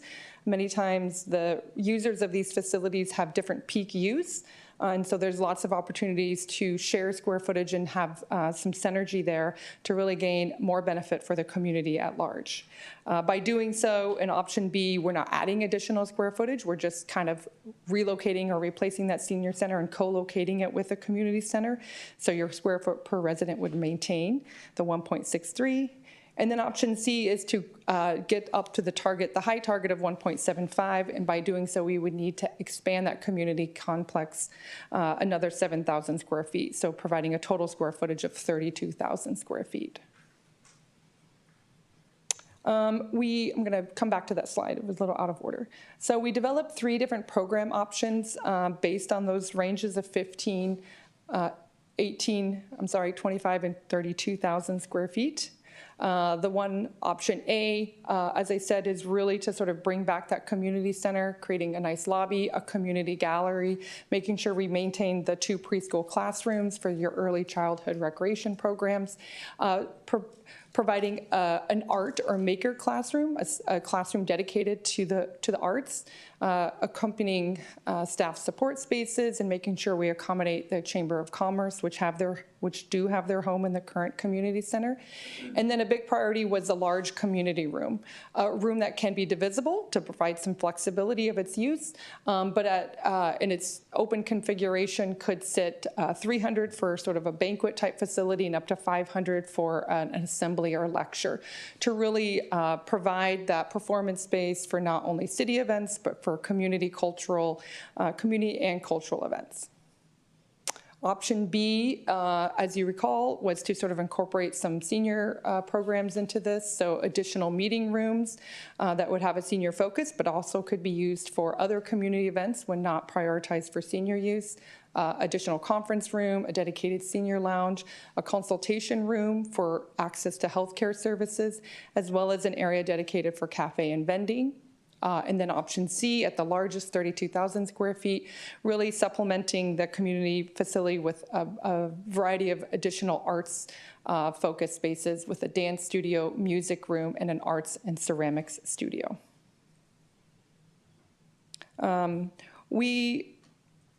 As I said, one of the reasons why we were looking at these types of facilities is because of their facility conditions assessments. Up on the screen here, you can see the community center in yellow already, nearing red in the next 10 years. There's just some constraints to that existing facility as well as the annex. We also were looking at the senior center. We do understand that there were recent improvements to the interior of that, but the systems of that building are also nearing the end of its life. So that was why the senior center was rolled in as a priority. And the old library, as you see, will come into play as potentially a reuse of that facility into a community and arts center. And so once we established the variety of different program options, we wanted to look at potential sites. Obviously, the first choice, or one of the first sites we looked at, was the existing community center on Community Park. And we wanted to see what the impact of these options would be within the park. Option A on the left, 18,000 square feet with associated parking. Similar in size to the current community center and annex, just making sure we're providing adequate parking, definitely fits within there. We then explored the 25,000 square feet as both a 1-story and a 2-story option.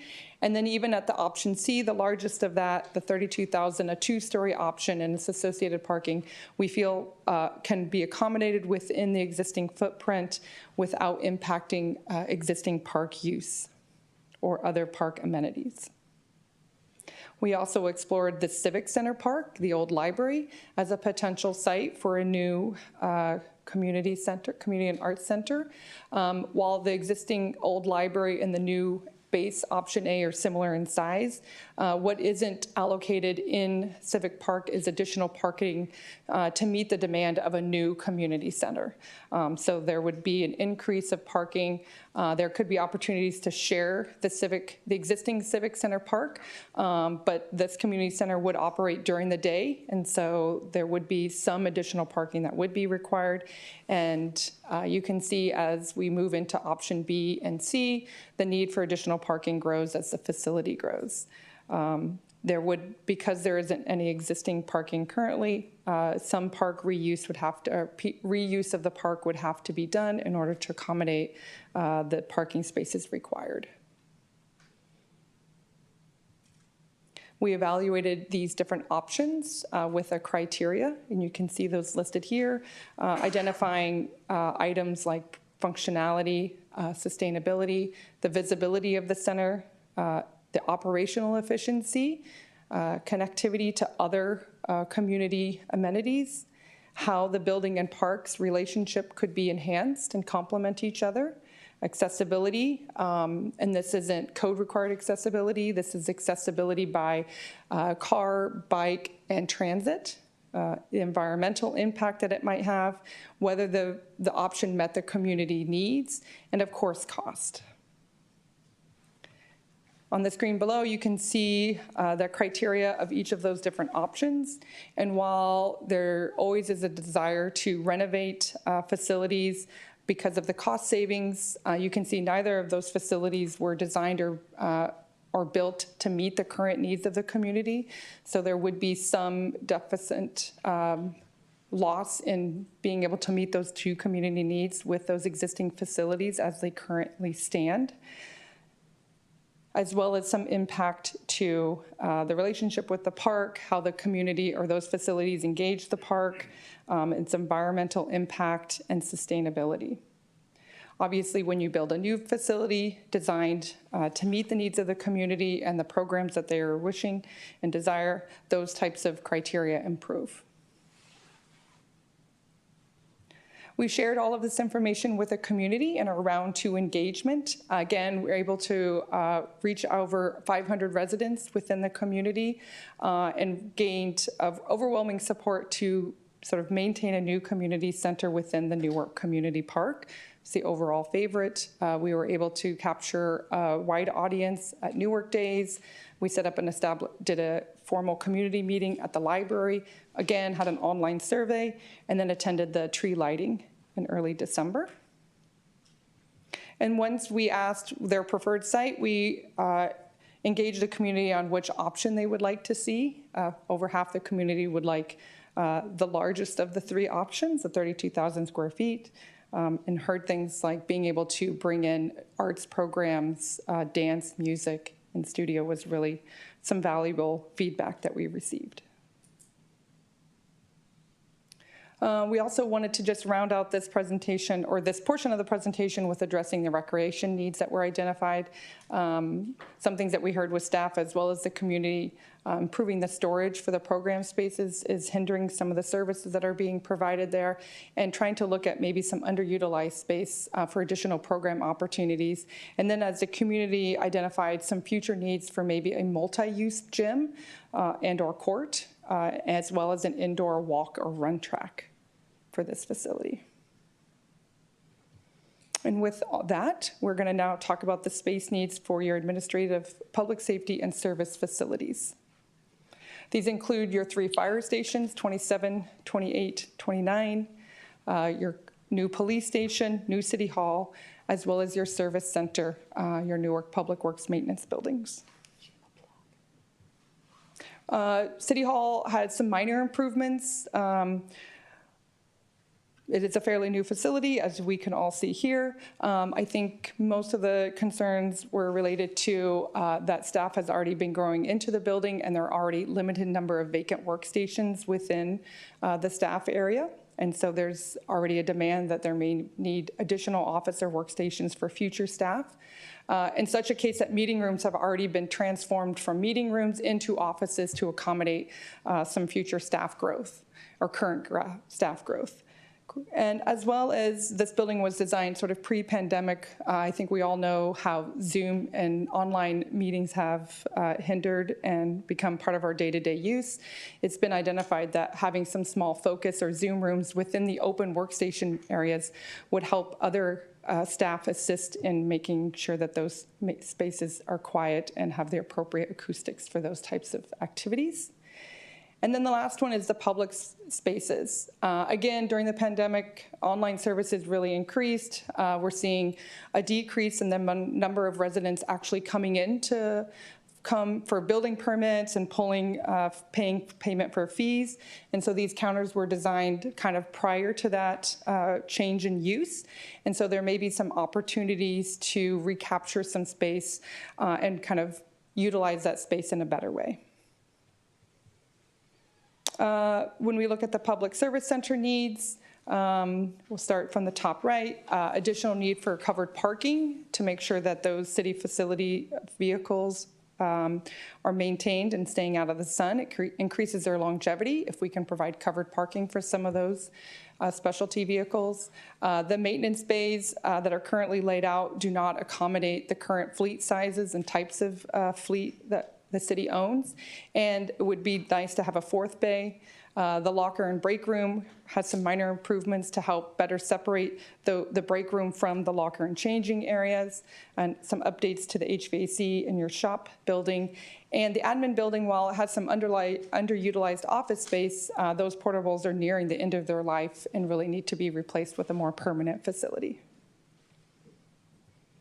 From a public safety needs for your police station, again, minor improvements similar to City Hall, just some things have changed over the past couple of years. So just some minor interior improvements to increase operations and security, as well as exterior improvements for site security, vehicle charging capacity and operations, and there's some current roof and storm drainage and waterproofing issues that should be addressed. And then as we look at your fire stations, Fire Station 29 and 27, similar in their analysis, they both have some compliance issues on a number of different phases. We have the Essential Service Act compliance issues. They both need to have some seismic strengthening, as well as some emergency backup power to provide the essential services that they need. There's a number of code compliance issues with accessibility, as well as egress and ventilation. They have some life safety issues with the fire alarm system. And then again, just improvements to bring those facilities to current and best practice for fire operations and safeties. And so it was identified that given the condition of these buildings and the number of issues associated with them, that they be recommended for replacement. We worked with 10 Over to make sure that the sites that they currently are on could accommodate a new fire station. And so the diagrams up on the screen here show what a new approximately 8,000 square foot fire station, one story, would look like on both of those two sites. And we feel like those sites are adequate to accommodate those needs. Fire Station 28 is in far better shape, but still have some minor issues, again, with some compliance with essential service and having adequate emergency power capacity, interior improvements to, again, improve some life safety, code compliance, operational and security issues, and then, again, some exterior improvements for site security and operations. And so with that rounds out the space needs for those facilities, and we're going to conclude on the facility options and implementation plan. So as Rory had said, we worked with TB Consultant. They're a cost consulting firm that specializes in providing costs for public facilities. What we have here is categorized as the different types of uses: aquatics, community arts, and recreation, as we defined those. The second column identifies those improvements that we discussed and discovered during the space needs assessment. And then we've identified project costs. So we worked with TBD to come up with costs associated with addressing either improvements to an existing facility or providing a new or enhanced facility. These costs are based on the type of information that we have at this master plan level, but do include costs for both building and site improvements, associated with FF&E and technology. They do include soft cost, which would entail design and engineering fees, city and construction management fees, and then on top of that include some project contingencies at this very early stage, appropriately allocated. What they do not include are escalation costs. So the dollars you see in the project cost are 2024 dollars. We don't have a timeline for when these improvements would be made yet. If there was a timeline to be established, we could provide some guidance on escalation, but at this point, the project costs that you see here, while holistically including hard costs, soft costs, and things like that, do not include escalation. We then have categorized the types of projects identified into your immediate and short-term needs, near-term needs, mid-term, and long-term needs. As I said, this was based on our facility condition assessment as well as the needs that we heard from the community as well as staff. And so what we're looking at is identifying in your immediate short-term needs, a new community and arts facility at Community Park, a new fire station 27 and 29. At the bottom, you can see the safety issues and maintenance costs as we reviewed in the beginning of the presentation. And then for our near-term needs, improvements to your service center and upgrades to the fire station 28. Midterm needs would be your aquatics and police, and then we're looking at long-term needs for recreation and city hall. So with that, that was a lot of information. I hope we were able to follow along. We would welcome any comments or questions. Thank you. Thank you for the report. Before I turn it over to the public, are there any clarifying questions before we get to our comments? Sure, go ahead, Councilmember Bucci. I mean, we're covering a lot of ground, and I've looked at this, so I'm pretty familiar with it. But something that she said, that huge red flag, waterproofing and leaking at the police station. Just spent $100 million on this campus. It's 2 years old. I mean, shouldn't it be under warranty? We really leaking? Excuse me. My understanding is that maybe a design defect. Mr. Fajot, I don't know if you have any further information to provide. We still have buckets. We did that for several years. I had a bucket at the dais with me, and that building's 2 years old. I find that completely unacceptable. One of the major issues is during heavy rain events, the open port area off the police department parking lot does get a lot of rain. We're looking at redesigning that. There's a lot of water that ends up outside of the building, but in that space, that covered space, and is problematic for operations when we do have heavy rains. That's one of the main issues, and then we do have, I don't think we've had anything in the way of roof leaks, but some water penetration on the west end of the building that we're looking at getting resolved. There was a determination made that it was not a warranty issue with WebCore. Things were closed out, but we're looking at solutions for the waterproofing. Are we making that like a summer priority? Yes, we would like to make sure we have that addressed as soon as possible before the next rainy season. Okay. I guess one other question I have is, since the splash pad seemed to come up several times, did you look at refurbishing the existing splash pad at Birch Grove Park? And I mention this because I think a lot of people don't even realize we had one, and we stopped using it during the drought. And it's been sitting there unused, and what's it going to take to get that up and running instead of building a new one? Good question, council member. The splash pad after the first phase of engagement has been kicked over to the parks master plan and will be further evaluated as part of that process. So group 4 actually didn't really look into it much after that initial round of community engagement. But we will study that further in the parks master plan. Okay, that's all for now. Thank you, Mr. Mayor. Other clarifying questions? Yeah. Councilman Jorgens. Yeah, so I noticed some of the facilities, especially in the park restrooms, are considered under the facilities. We're considering that here rather than the parks master plan. Is there a reason for that? And, would community feedback would the community be able to give feedback about the restroom facilities at the parks under that plan as well? There definitely is some overlap between these two. We were looking at indoor facilities, and because a restroom is considered an indoor facility, it sort of falls under our particular scope of work, especially when it comes to facility condition assessment. But I know the Parks Master Plan is also looking at those items as well. So we're communicating and in close contact when making sure that we're addressing all of that and there's no gaps between the two. All right, thank you. Oh, you know, I waited so long, I was forgetting what I was gonna ask. That's okay. But, I'll come back. no, I got it. At least I got one of the things. The event center, would that require us selling any of the other properties? Is that under consideration, selling some of our properties to raise some of the monies that we need? No? Go ahead. That is not being considered at this time. Not considered? No. Okay, now, so if this comes back to council like next month and we vote on it, can it be done before December, before my term's up? This I'll be is the something bearer I've been of bad news, advocating likely for. not. I've been advocating for an event center for years, so. I agree. That's the following presentation, so. Just a couple clarifying questions, Yes. if I may. Can we go to slide 17, please? Oh, that's right.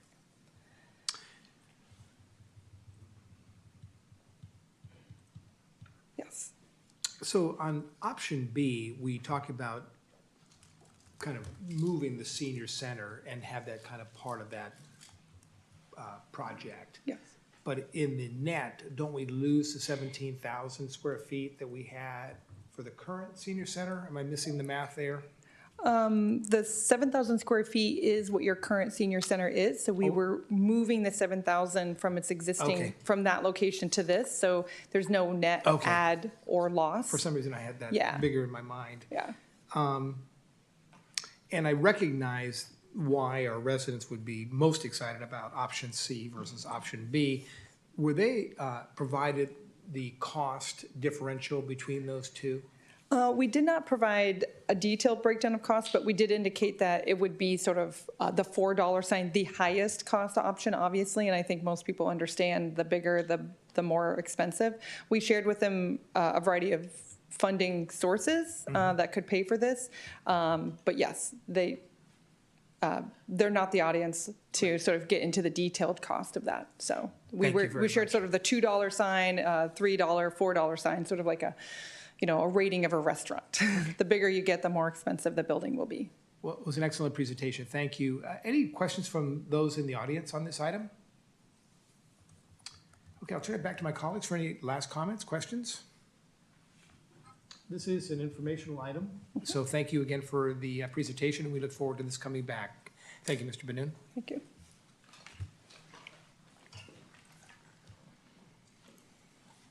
The next item is the presentation regarding the Newark Transient Occupancy Tax, TOT, and the Newark Hotel Market. Mr. Benoon? Yes, good evening, Your Honor, and members of the council. This is a joint presentation from our finance director, Ms. Lee, as well as representatives from the Embarcadero Group. They're here with us this evening. The purpose of this presentation is twofold. One, to provide a general update on the status of hotels here in Newark. Ms. Lee will provide some financial overviews related to that. And the second part will be an analysis of TOT tax rate here in Newark in comparison to surrounding jurisdictions. We'll begin tonight with Ms. Lee. Ms. Lee, you have the floor. Good evening again, council member and honorable mayor. So in November of 2022, the council had received an informational presentation on Newark's transient occupancy tax and Newark's hotel market. Tonight's presentation is an update to that information. This update is, as Mr. Benoon mentioned, that it's a collaboration between the finance department, the community development department, as well as our industry experts, Sandra Storm and Mark Keller. They are both principals of the Embarcadero Hospitality Group, EHG. They have a passion for their work and substantial experience in the hospitality sector for over 30 years. In addition to providing the market analysis and consulting services, Sandra and Mark have developed and are currently operating hotels. For tonight's agenda, I'll begin the presentation with an overview of the transient occupancy tax and the current ordinance, followed by a brief TOT. Next, Sandra and Mark will present their analysis and the update to Newark's hotel market. Lastly, we will cover next steps and answer any questions that council may have. Transient occupancy tax, also known as TOT or the hotel tax, is imposed on occupants staying 30 days or less in any overnight lodging facility. Hotel operators are required to collect this tax and from the hotel guests and remits this tax to the city. Most of our hotels currently remit monthly, and we do have a few that are remitting quarterly. Under the California Revenue Taxation Code 728, the general law city is authorized to levy a tax on the privilege of occupancy of any overnight lodging unless the occupancy is for any period of more than 30 days. Local ordinance can set the rate and the terms with voter approval. The current tax rate in Newark is set at 10%, and this rate was approved by the voters and increased from 7.5% back in November of 2001.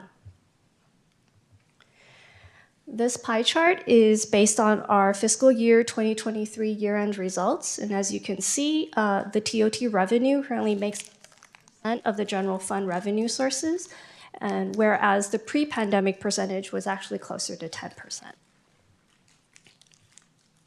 Our TOT revenues came in 7% higher than the anticipated at $4.9 million, but we are still 37% below our pre-pandemic revenue levels, which were closer to approximately $6.5 million.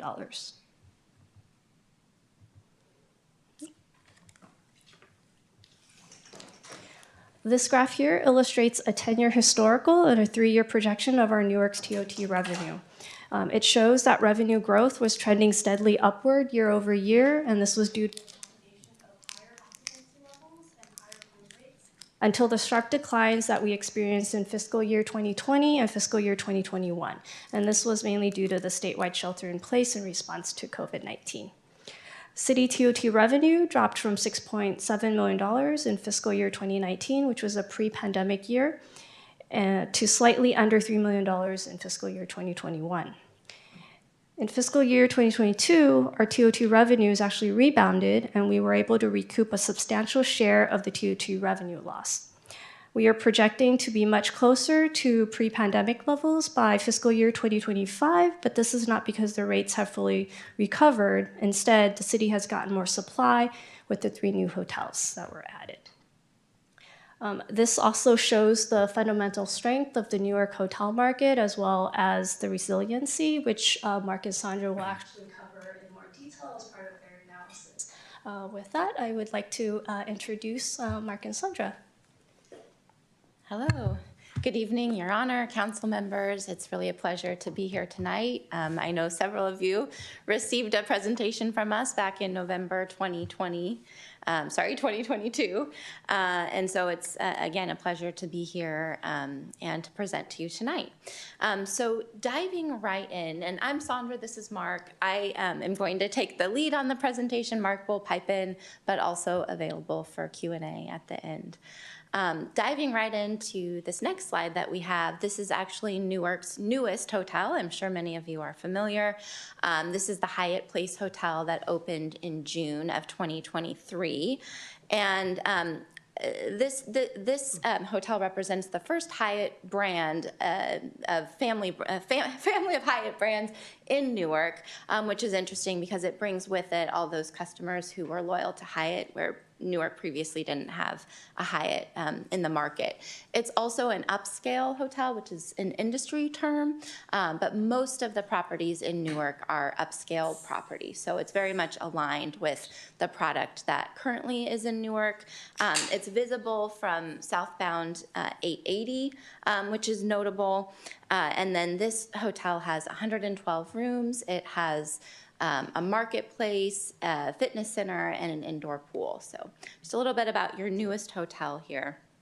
And then if you want to, so yeah, moving right along, thank you. So our agenda for the presentation this evening, we are going to look at the hotel performance in Newark pre-COVID as well as today.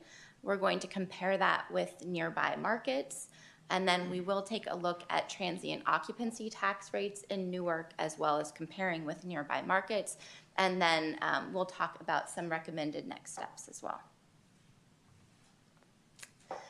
And so first, starting with a snapshot of of Newark's hotel market and really looking at the last 10 years, what have the trends been, what has really shaped the market in Newark. And so a major factor for Newark is its appeal for business travel. And so companies that are locating and growing in Newark and Fremont, including Tesla, Lucid, MedTech, and more, and then the tech giants like Meta and Alphabet or Google, Apple, all of the tech that has grown in this region has created a really robust business class hotel market. Obviously, Newark is an exceptionally, I mean, it's not obvious to you, it's obvious to us that Newark is just in an exceptional location in the Bay Area with central location to several Bay Area cities, as well as to the 3 major airports, and then proximity to Menlo Park and Palo Alto via the Dumbarton Bridge.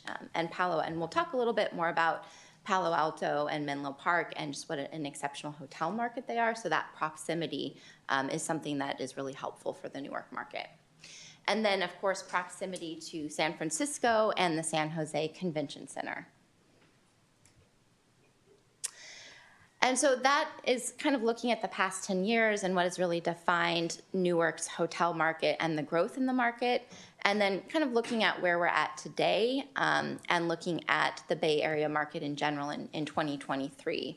And so in 2023, the regional Bay Area hotel market still lags significantly behind the national market in terms of recovery. If we're looking at overall revenue, the Bay Area still is exceptional compared with other markets in the country and on average. But if you look at the percentage of revenue pre and post COVID, the Bay Area is really one of the worst in terms of that making up the recovery. However, Silicon Valley is outperforming San Francisco. Contributing to this dynamic is that the Bay Area tech companies have really been ramping up pressure on their employees to come back to working in the office. And changes in the percentage of use of office space is the greatest driver of increased hotel demand in the Bay Area. And so that's been a real kind of point of tension. And you can see as people have started to come back into the office that hotel occupancy grow. But you've also seen that lagging because it's not restored to what it once was. Convention visitation and destination travel to San Francisco continue to lag. There just are not the same number of conventions that there were pre-pandemic, and those conventions really caused a lot of overflow into the Newark market, and then just general, especially international travel, but destination travel to the Bay Area. Those continue to lag. And so now, diving into the analysis that we did, we selected some comp sets in other markets to compare them to the Newark market. And we focused all of our, both the data set that we looked at in Newark and the comp sets, we focused on business class hotels. The markets that we selected were Fremont, Milpitas, Mountain View, Cupertino, and then Palo Alto, Menlo Park. And we selected those really to get a sample of markets in Silicon Valley. Obviously, Fremont, Milpitas, with its proximity and similar dynamics, we wanted to look at. Palo Alto and Menlo Park, the proximity and, again, that kind of overflow dynamic. And then Mountain View, Cupertino being their proximity to tech like Apple felt comparable and something that we wanted to take a look at. And so those are the comp sets that we selected. And then the measurements that we looked at to compare were occupancy, which is pretty straightforward. It's the percentage of rooms in a hotel that are full, that are occupied. Average daily rate, which is the average rate of hotels, the average rate of the rooms that are sold that night. And then the final measurement that we looked at is something called RevPAR, which is the revenue per available room. And this is actually just a combination of occupancy and average rate. And it's the most important number to any hotel operator, because if you have 77 rooms in your hotel, it's the amount of money that you're getting per room per night, whether it's occupied or not. Makes sense. So yeah, Phil. So this slide here has a lot going on, so let me orient you. We're looking at 2019 pre-pandemic. We're looking at 2020, right in the heart of the pandemic, and then 2023. And then you can see our comp sets. So we've got Newark in yellow. We've got Palo Alto, Menlo Park in that light teal. We've got Mountain View, Cupertino in our kind of orange, burnt orange color. And then we've got Fremont, Milpitas in the dark blue. And so taking a look at occupancy, this is an area where Newark really shines. And so the average national occupancy in 2019 was 69%. So that gives you a sense of where Newark stands related to the national average. And then when you look at the comp set, you can see that it's pretty much on par with Menlo Park, Palo Alto, a little bit below Mountain View, Cupertino, and beating Fremont, Milpitas in 2019. And then what's really remarkable is that looking at 2020, just the resiliency that Newark showed here in terms of occupancy. And then if you fast forward to 2023, you can see that it's only Palo Alto, Menlo Park that is slightly beating Newark in terms of occupancy. If we look at the next slide, which shows average daily rate, you can see it's a little bit of a different story. And so part of what has allowed Newark to maintain its occupancy is the value proposition that it offers people. And so the rates in Newark tend to be lower than the other markets that we're comparing it with.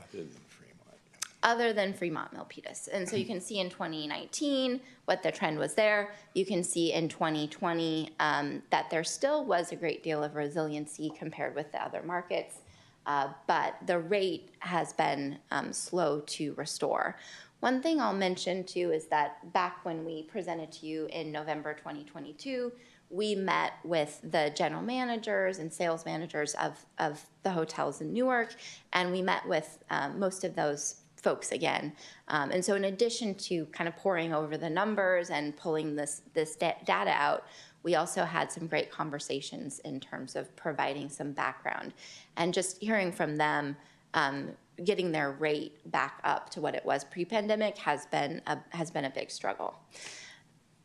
And so, and then looking at RevPAR, again, this is that important combination of rate and occupancy. You can see how Newark does there.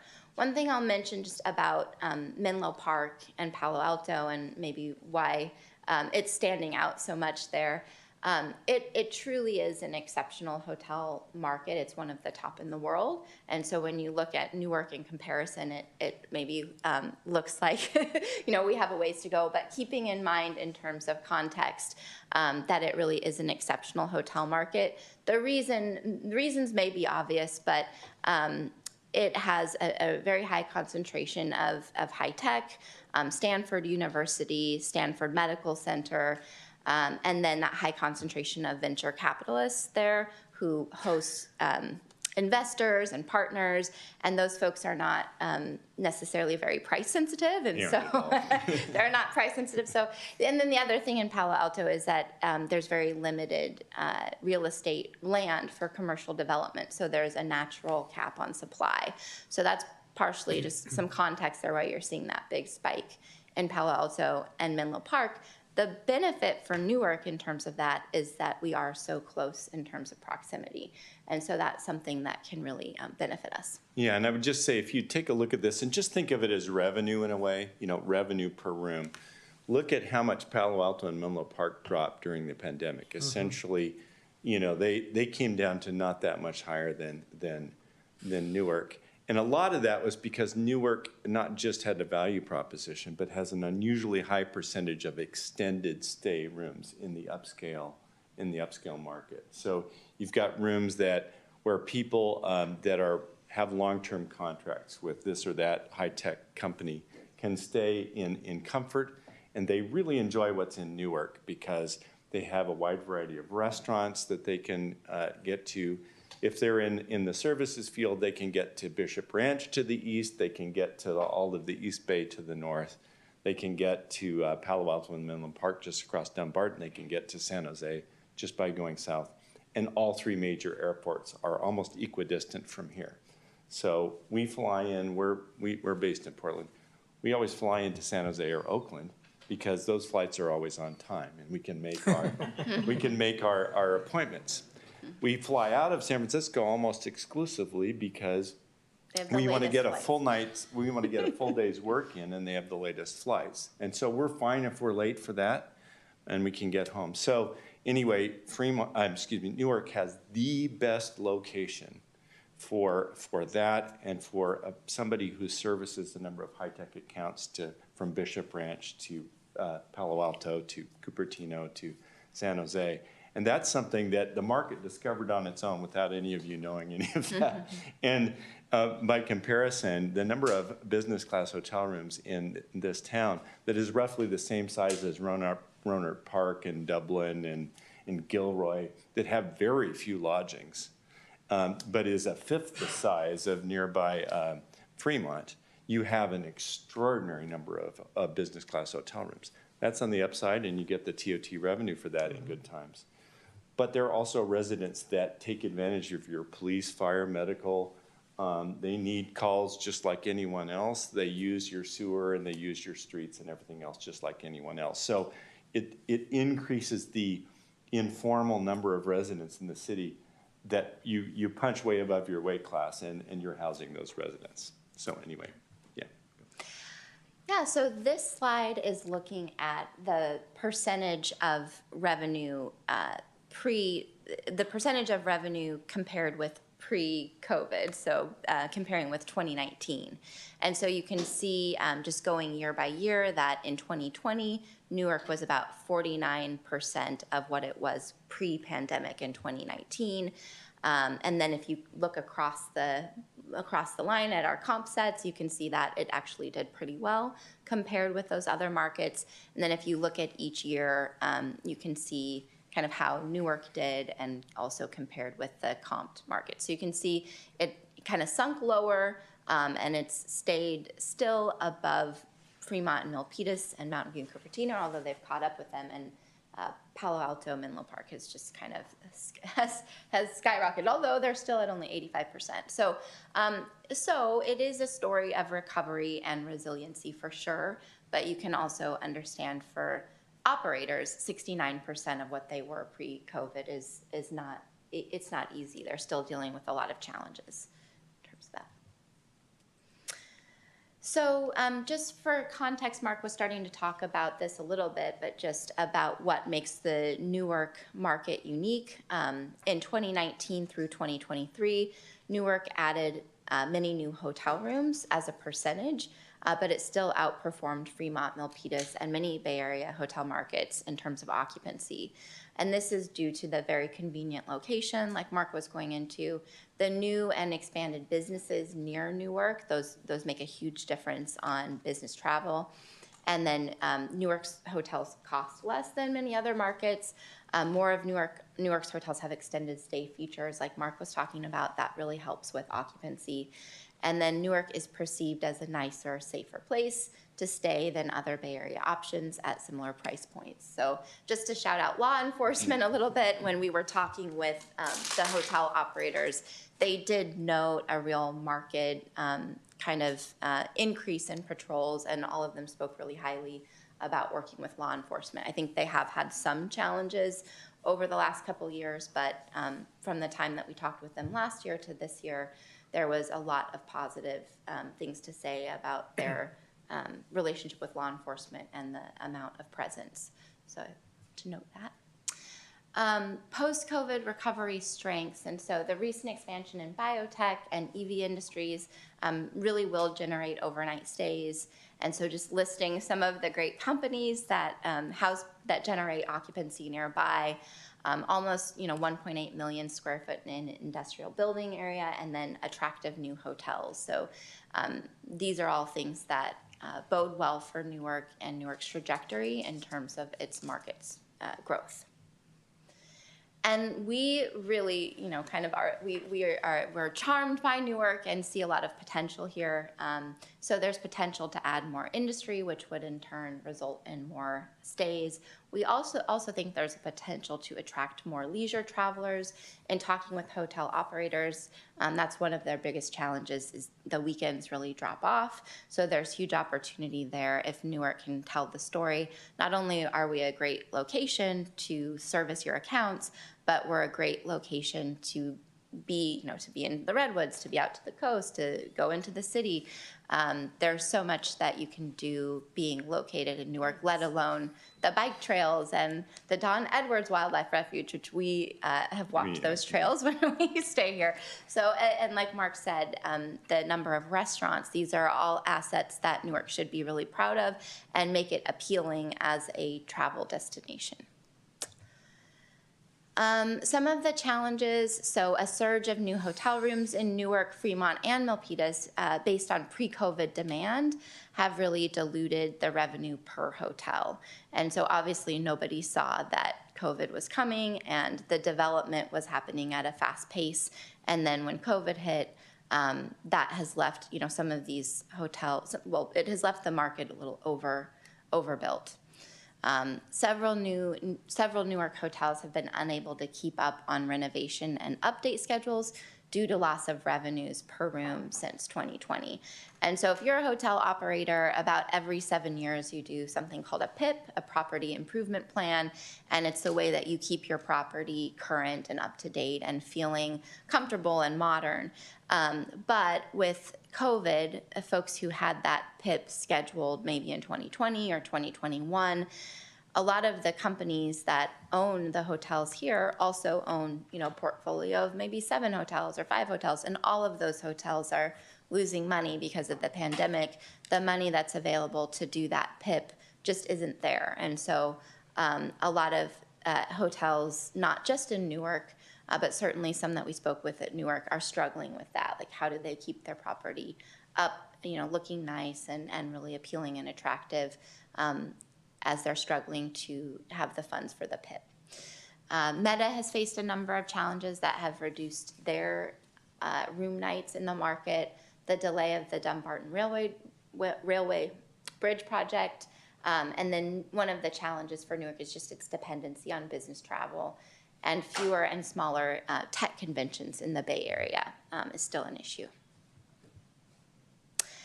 And so now that we've taken a look at the market and we've done some comparison, we did want to focus in on transient occupancy taxes and also some of the benefits of a strong hotel market for Newark. And so this is really just a snapshot of the Newark supply. And so this is 10 hotels. It's 1,605 rooms. This lists out the property, the number of rooms on each property, the parent brand. And so like I was mentioning with Hyatt Place, it's the first Hyatt that you have in the market. Also, the Comfort, many of you may be seeing, where's Comfort Inn? The Comfort Inn was changed over to a Wyndham Garden. And so now instead of Choice Hotels, it's Wyndham that you have as a parent brand here. I just want to mention with that change, it's still the same ownership group. There really hasn't been a substantial change in terms of the property's offerings. Their amenities are the same. It was just a change in the franchise name, which was that, the owner had their reasons for doing that, more better fit in their perspective. But that's been a change since we talked last time. And then looking at just pulling out a couple of markets to compare with Newark in terms of the TOT rate. So you can see, as Kristen mentioned, Newark is at 10%. If you just kind of take a look there, the only other community that is also at 10% is Fremont. And most of the others that we're looking at here are higher. All of the others are higher. Yeah.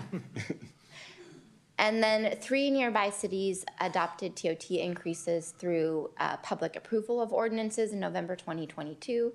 So those were Alameda, Belmont, and Millbrae, and they all went up to 14%.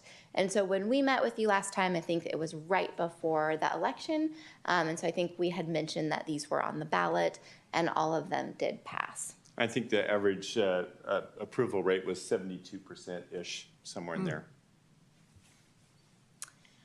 Yeah, and so what we're looking at here is kind of a what-if scenario, and so just looking at what it would mean for Newark's budget if there were to be an increase in TOTs, and we wanted to take a look at pre-COVID just to show kind of the direction that we're going in terms of recovery, as well as fiscal year 2023, which was the most recent year.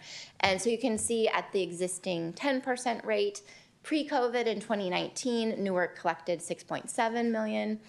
If that were to be increased to 12%, it would be an increase of $1.34 million to $8.04. If it were to increase to 14%, it would be an increase of almost 2.7 up to almost 9.4. And then looking at 2023, the 10% rate that was collected was 4.95. If that would have been 12%, you guys would have collected 5.94. And if it would have been 14%, Newark would have collected about 6.9 million. And so we're talking about at the 14%, this last year would have been a difference of almost $2 million. A little bit more about economic activity and the benefits of hotels. And so TOTs are the thing that everybody thinks of, and those are very significant. Another note about hotels and their impact on the local economy: hotel guests in the U.S. spend an additional $1.22 in the community for every dollar they spend on their hotel room. And so it's just something to keep in mind. Something that is really kind of cool about hotels is you have people, like Mark said, they're staying in the community, they're using your infrastructure, they're using your roads, but they are also paying that $1.22 in the community at restaurants, and that doesn't include gaming or transportation. And that was done through an Oxford economic study in 2019 that was quite robust. Great hotels help attract new businesses to Newark. Hotels generate construction jobs and ongoing operational jobs. And then one thing that we put in here is that with those TOT taxes, obviously there's a lot that you can do. I think the previous presentation, a couple things were mentioned that need financing. There are also lots of communities will take a portion of those TOTs and maybe put it back into some marketing, into the facilities and the sports, so those generate more stays. If you have active, sports tournaments and these things, great way to generate stays on the weekends. And so there's kind of a, through the TOTs, if there is strategy applied, they can actually be used to increase more stays. And then another thing that we wanted to show you is just when we were meeting with hotel operators, when they're struggling versus if they're kind of performing at their best, that has an impact on the TOTs collected as well. And so what we wanted to show is just the difference in the TOTs the city collects for a hotel that's maybe struggling versus a hotel that is doing well. And so here we just took, these are just kind of generic scenarios, but we took a hotel that is 100 rooms, and we said, okay, what if they're 60% occupied and they're charging $120 for their average rate?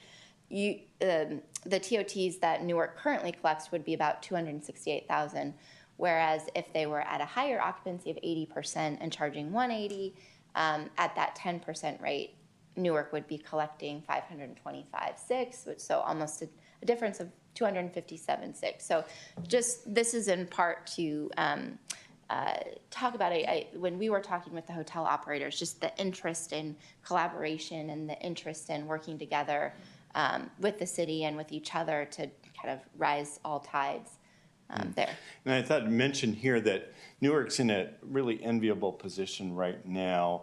There are operators that are making the decision along with the brand companies as, hey, can we pay for these can we pay for these property improvement plans, these PIPs? Or do we need to sell to another operator who has the funds to do those? And there are, in particular, 3 really, really outstanding assets that have tremendous value in the hotel world here that where the current owners and operators are making those decisions. Is it time to sell so that we can recoup some of our initial investment? And we may not have the money set aside to do these property improvement plans that the brands are now really pushing them to do. And either way, if the existing operators pony up that money and improve those, you'll see these kinds of differences that are up here. If they sell to another operator, as a condition of sale, those brands require the almost immediate implementation of these property improvement plans. And so Newark has this collection of new hotels that this isn't really relevant for, right? All of the hotels that are just south of the mall area, they're that cluster. Mm-hmm. But for the older properties that have historically, they have great names and have historically brought in lots and lots of TOTs, you can really look forward to that happening in the near future just because of market dynamics. Yeah, so next steps.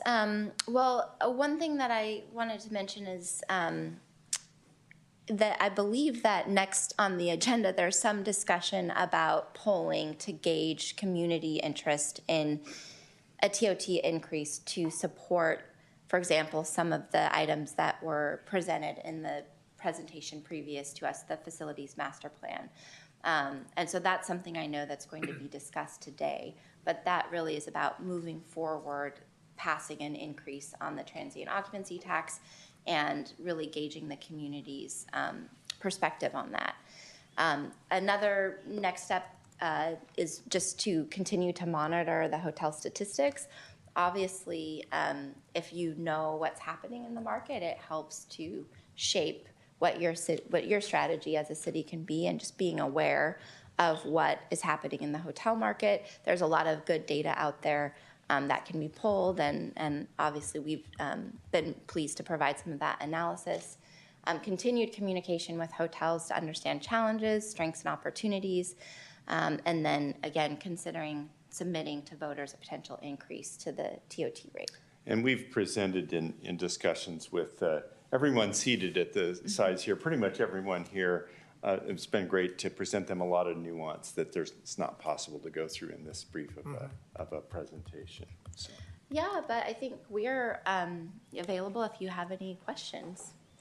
Great. Colleagues, before I turn it over to questions and comments, I'm going to see if there's any public comment on this item. Any public comments on this item? Okay, colleagues, I'll return it back to the council. Councilmember Bucci. Thank you, Mr. Mayor. I'm just curious. And residents always support the TOT. It doesn't really hit their pocket. It's a lot of business travelers and things, right? And it raises revenue without stinging the residents. But how did the management groups feel about it? Was there any hesitation or reservation about it? It's a great question, and we were tasked with asking this very question. And surprisingly, almost no one had any comment at all. They recognized that they're in an advantageous situation versus other markets, and they don't really have. What's true is just think about your own business travel. If you travel a lot, it's highly based on a comparison of rate. And also, hey, where can I stay that's safe, that has a lot of nice restaurants, that's convenient for me? And so this really doesn't, a change to become more or less equivalent or nearby with the Bay Area average will have almost zero effect on individual business travelers. The discussions with the hoteliers when we just opened things up generally were far more about things like, hey, the people experiencing homelessness has affected Newark in a way that wasn't true before, and you know, they had input, and the police officers have responded really well to that. But they were more concerned about maintaining that sense of safety, this small town place that has an amazing variety of restaurants that naturally attracts people to hotels. They were concerned far more with how do we maintain that and keep that going than they were with I would say it was the either rate. neutral to positive. Yeah. There really wasn't any Yeah. negative or resistance in the conversations we had. With the caveat, we did not meet, there were two that we missed in this round that we caught last time. We tried. So, but everybody that we spoke with was either positive or neutral. Yeah. Great, thank you. Other questions, comments? Yes, Councilmember Collazo? I have one question. When you stay here in the Bay Area, where you stay? We stay here We stay in in Newark. Newark. We're at the Staybridge We're at the Suites Staybridge, tonight. yeah. So But we we've move around. tried a bunch of different, and they've done a good job. Yeah, and we've done that before we were consultants here, because of exactly the things we talked about, right? When we work, whether it's over at the coast or in the East Bay or in San Francisco, we like staying here. And a lot of it is that we can work with these properties as to exactly when we leave during the day to catch the flight out. Yeah, we're usually a late checkout. Yeah, we're usually a late checkout. Yeah.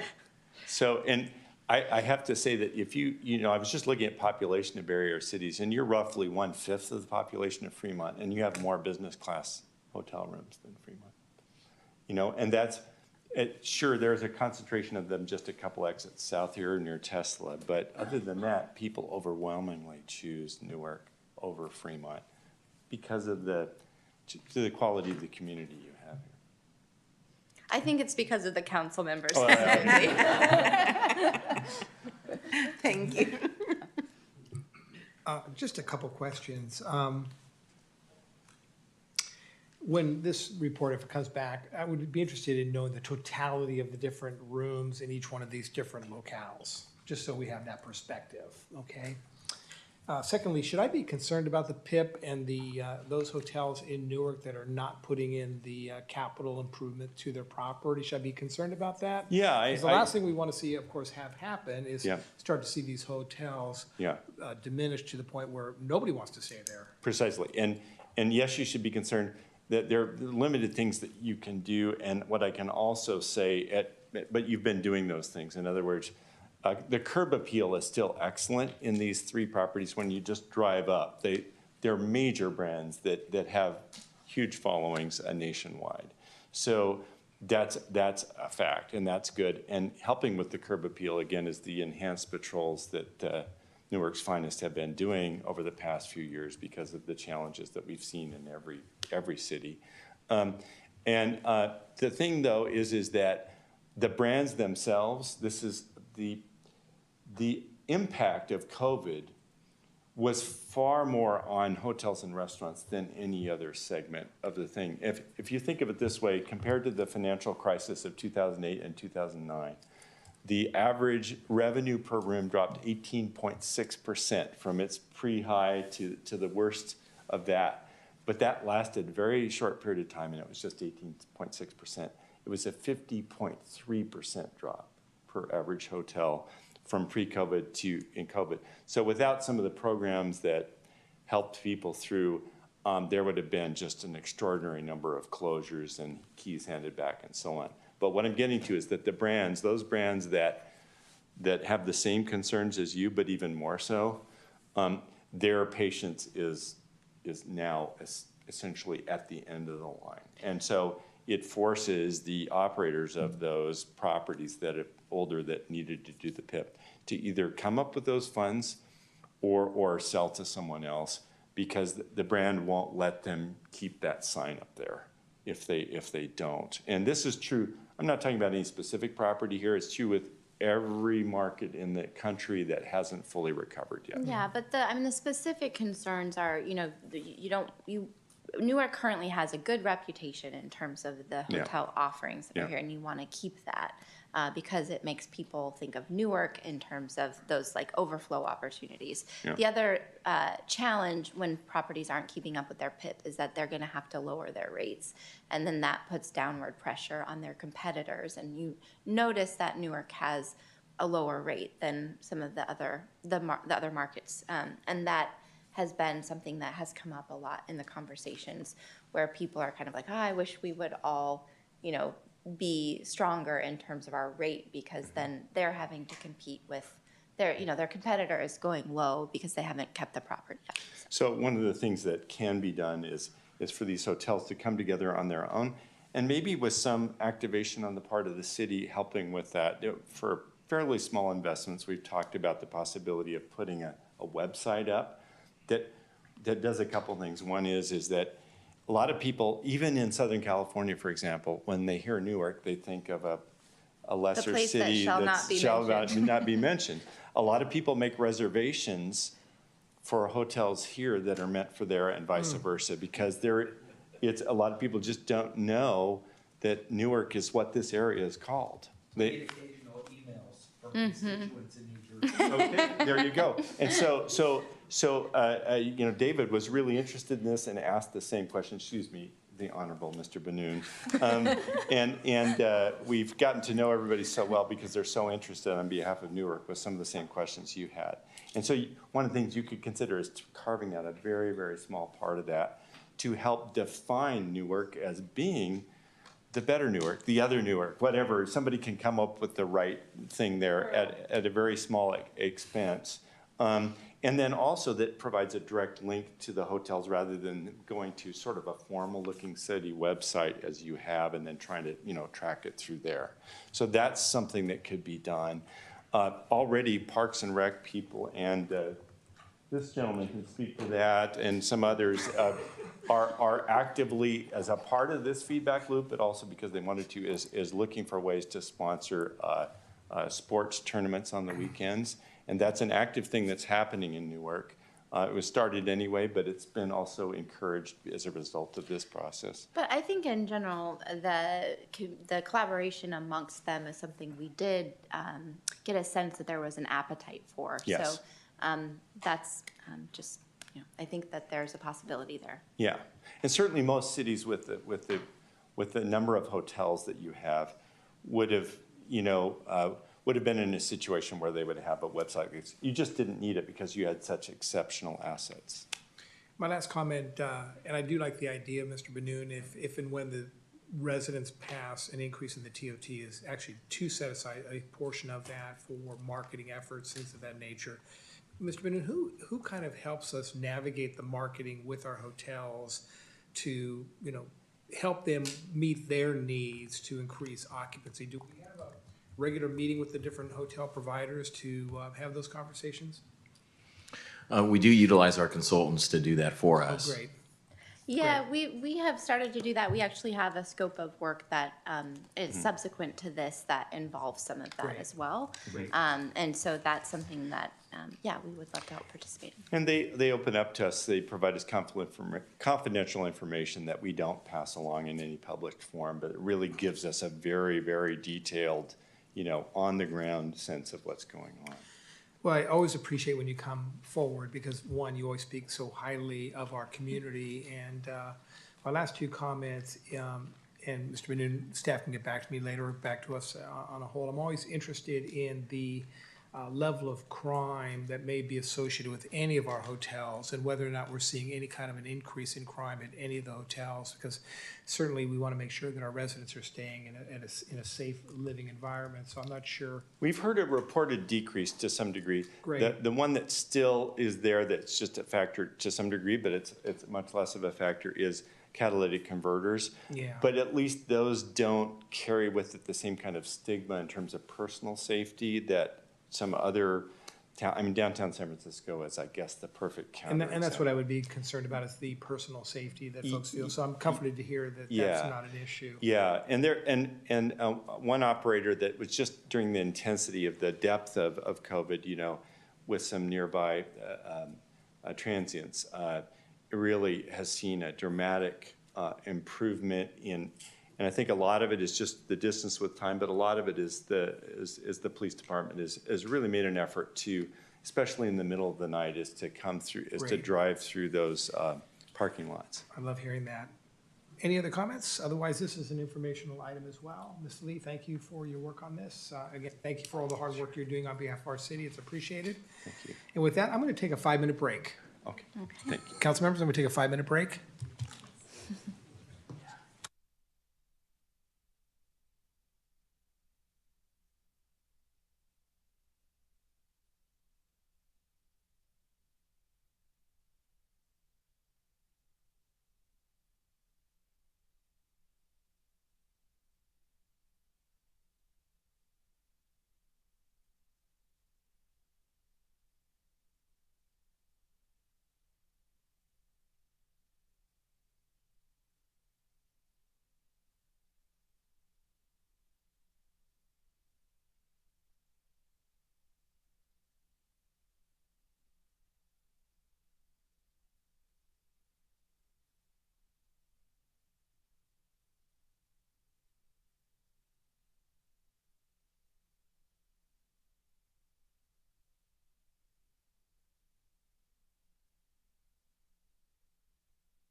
Folks, we're going to begin in about 1 minute.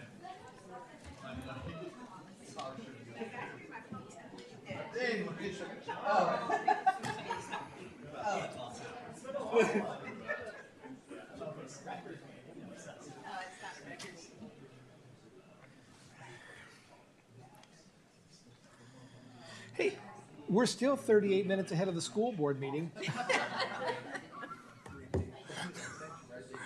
And very simple, though. They didn't finish till 10:30 last night, or a couple nights ago. Very, very Yeah. simple. And-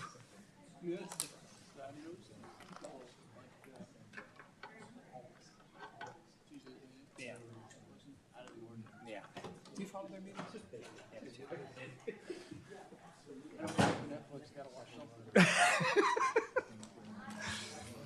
So the meeting, did anything come up about a lawsuit against?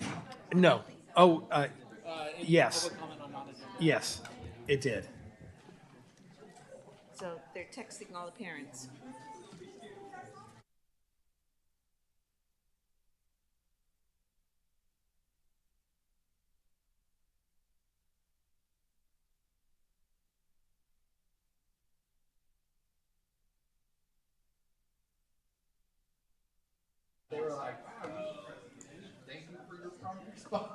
Yeah.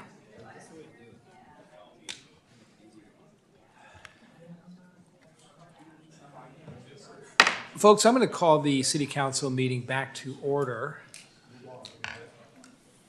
And thank you for your patience. It's not customary that we go this late, and but we had some really excellent projects and presentations to consider, and time well spent. The next item is a motion to direct staff to proceed with a community survey to gauge support for a potential transient occupancy tax, TOT, and commonly known as the hotel tax ballot measure. Mr. Benoon? Yes, good evening, Your Honor, members of the council. I'm going to go ahead and provide the council with the staff report. Under this item, staff will be recommending that the council direct staff to go ahead and proceed with a polling company to conduct some polling for our Newark voters to basically determine whether or not there's support for a potential TOT increase measure this fall.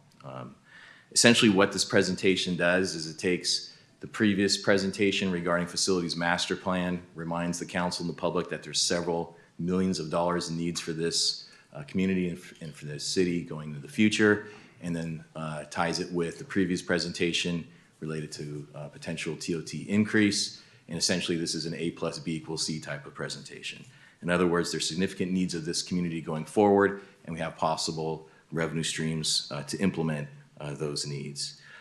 Next slide, please. Let's just start with a very brief summary. I know you received this presentation earlier tonight, but in a nutshell, there is a fair amount of needs for this community. We're looking at potentially $73 million over the next 20 years for facility maintenance. This includes escalators. This is the best guess estimates that the consultants and the facilities master plan developed. That number does need to be refined. We do contribute monies towards maintenance, as the council is obviously aware, through our operating budget. And we need to go through the analysis to reconcile to what extent those projects and those funds are already going to be captured by, presumably captured by the city's operating budget. So that number will certainly fluctuate.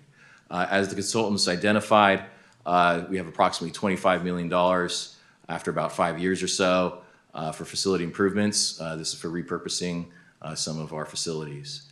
The consultants identified a need to replace fire stations 27 and 29.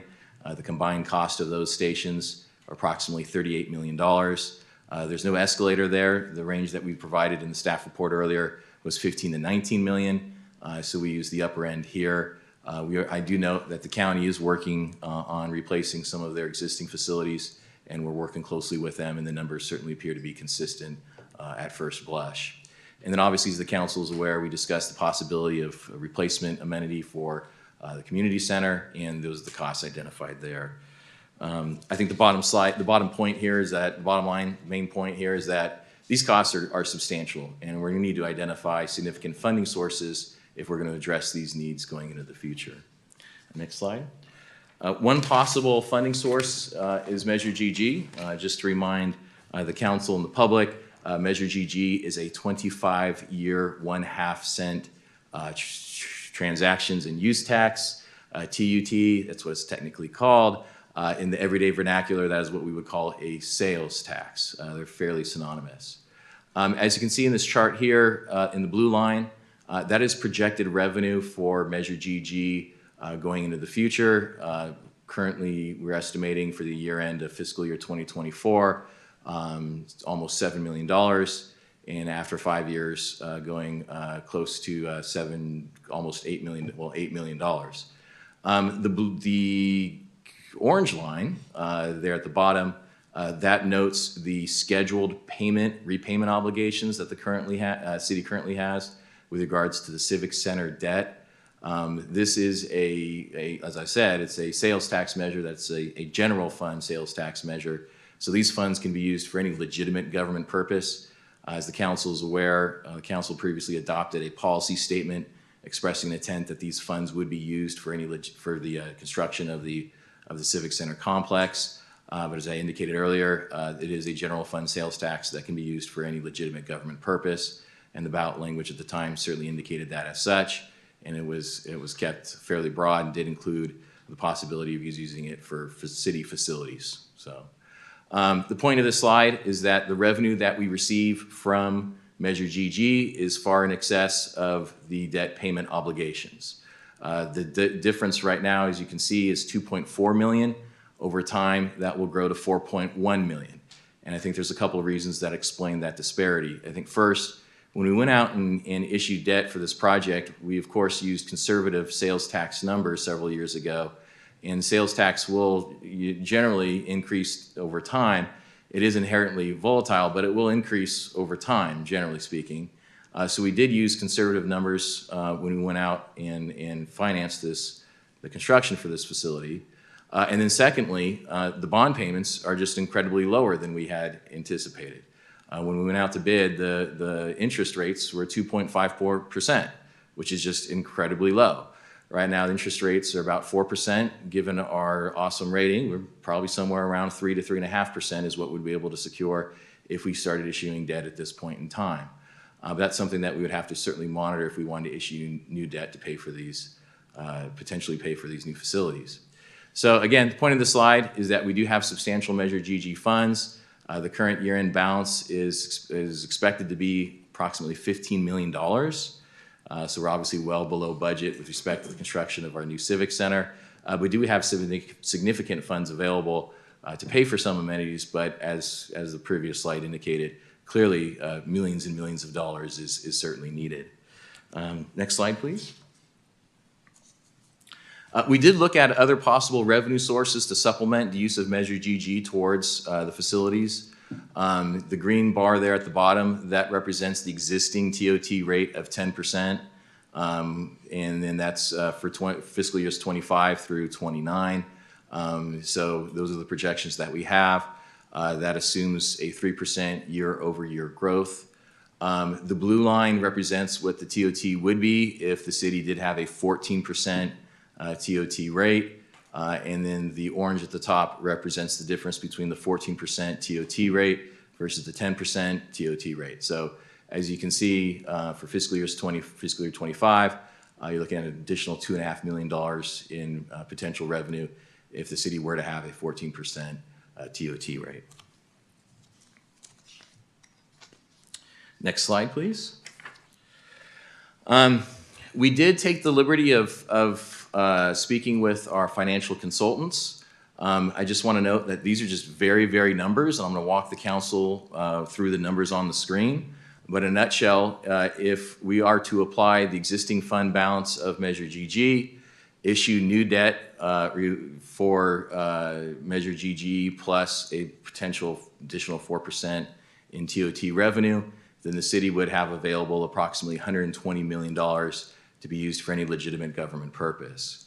There's all kinds of permutations that the council can go through, all kinds of options on how those funds should be spent, if that is certainly the direction of the council.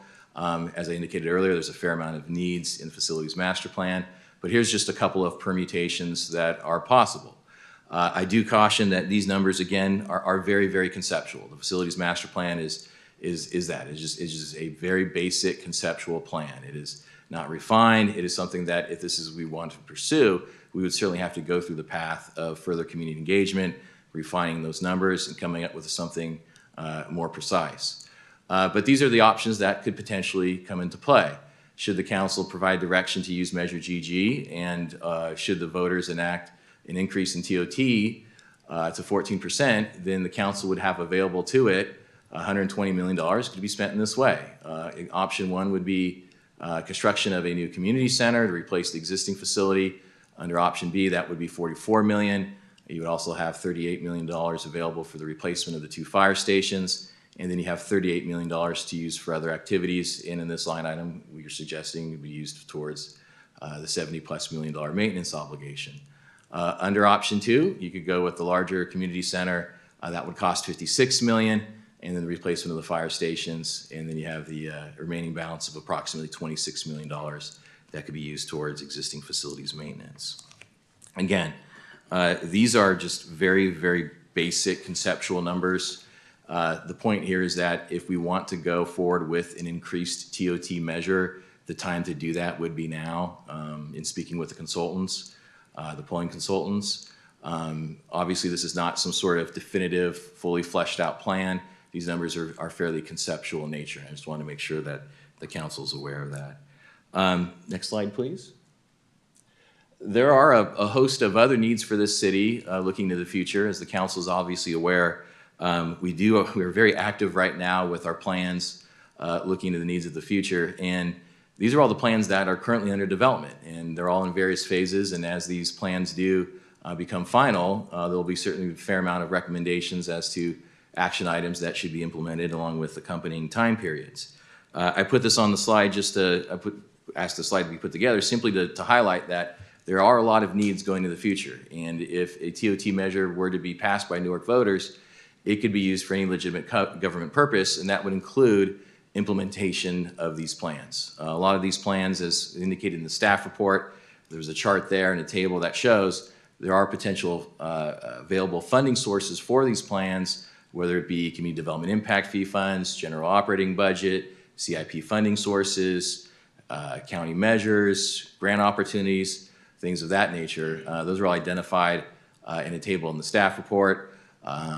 But these are basically, again, the point being there's a fair amount of needs for this agency and for this community looking into the future. Staff's recommendation at this point is for the council to direct staff to proceed with the community survey. This would essentially gauge support as to whether or not the community would support a potential TOT increase.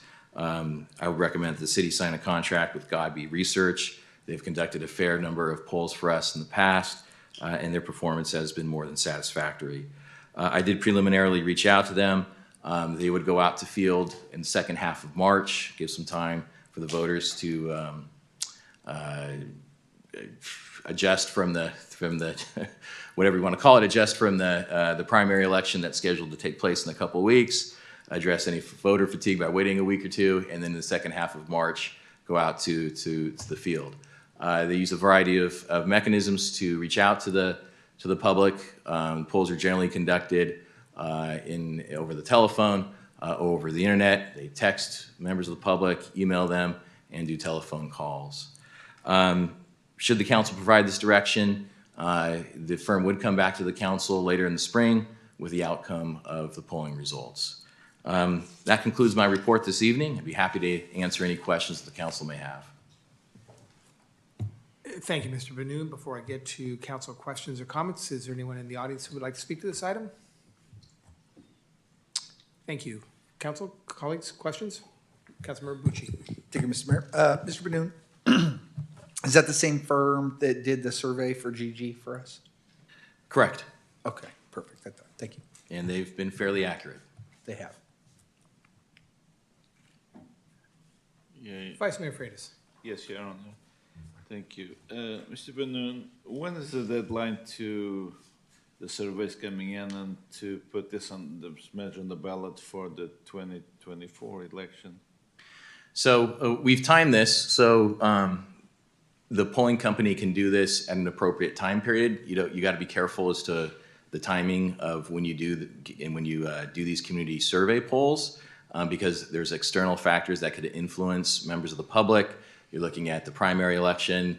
Everybody loves April 15th. So there's certain windows in which you try to go ahead and do community polling. And speaking with the consultant, he's more than happy to do it second half of March.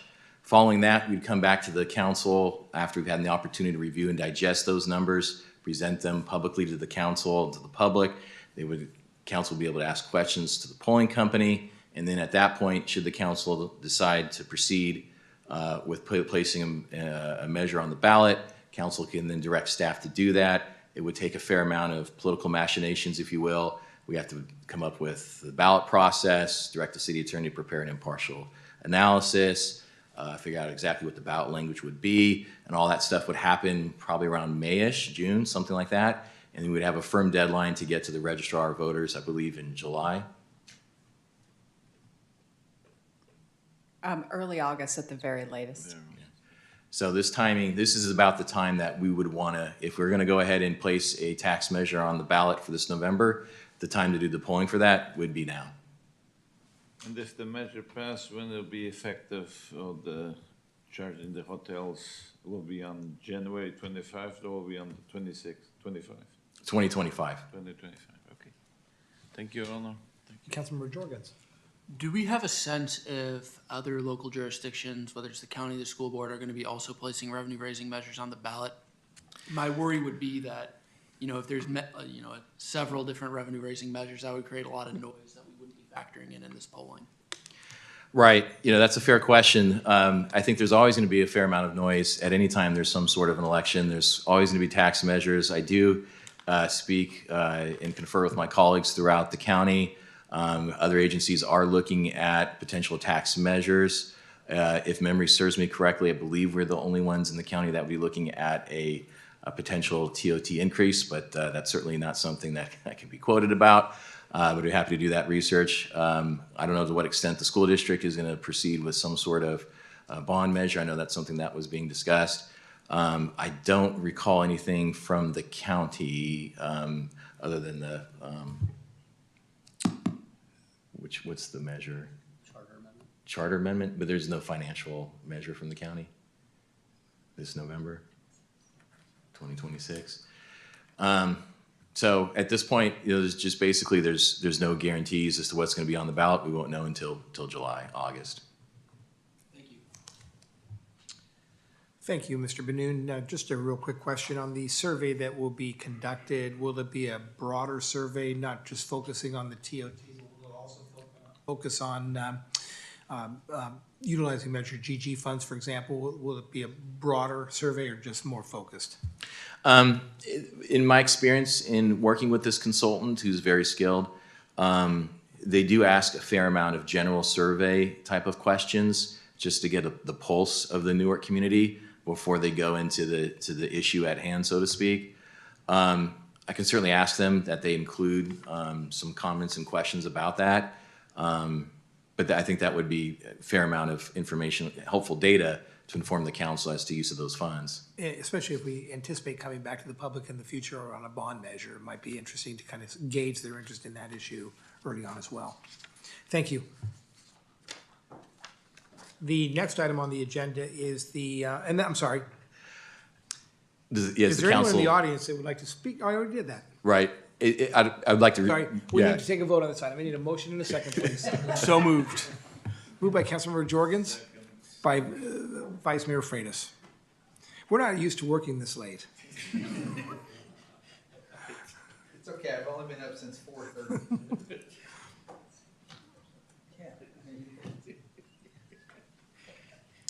And that passes unanimously. Thank you.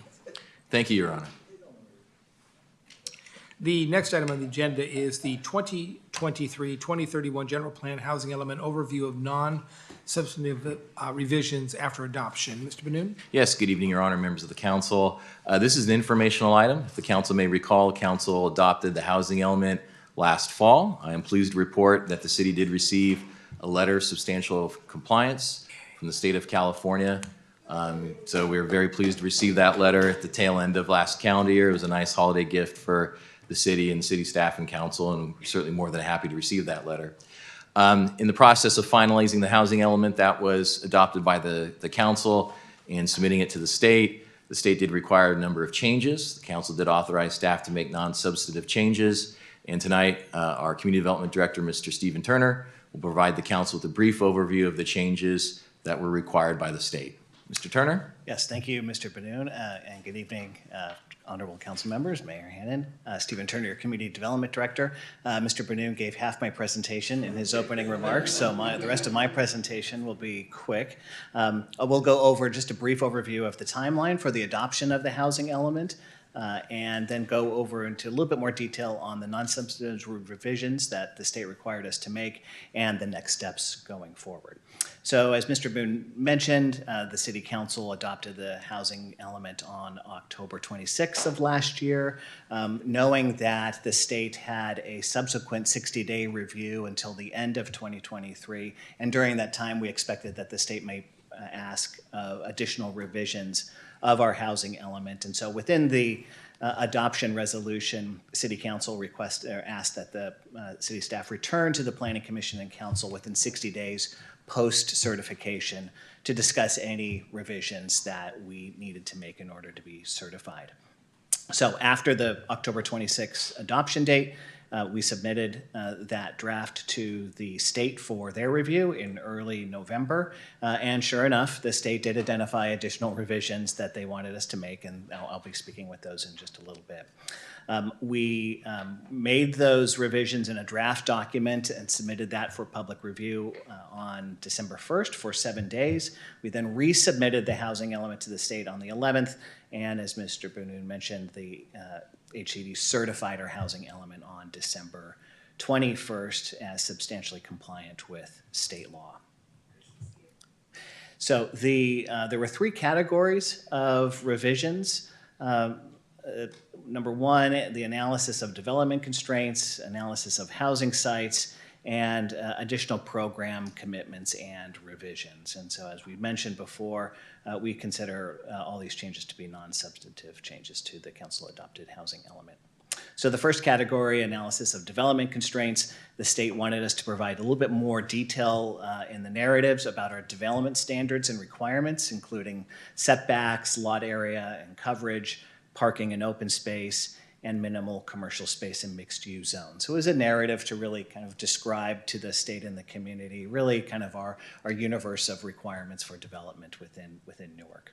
There was also additional discussion added for the potential of standards and requirements to constrain residential development. So although cities adopt minimum and maximum densities for residential development, sometimes those site development regulations work against that, and you're not able to build up to those maximum densities. And so the state wanted to make sure that we had an analysis about our development regulations and their potential to constrain residential development. And from our analysis, we really didn't find anything that would constrain residential development. And in fact, of course, Newark has built thousands of residential units over the past few years.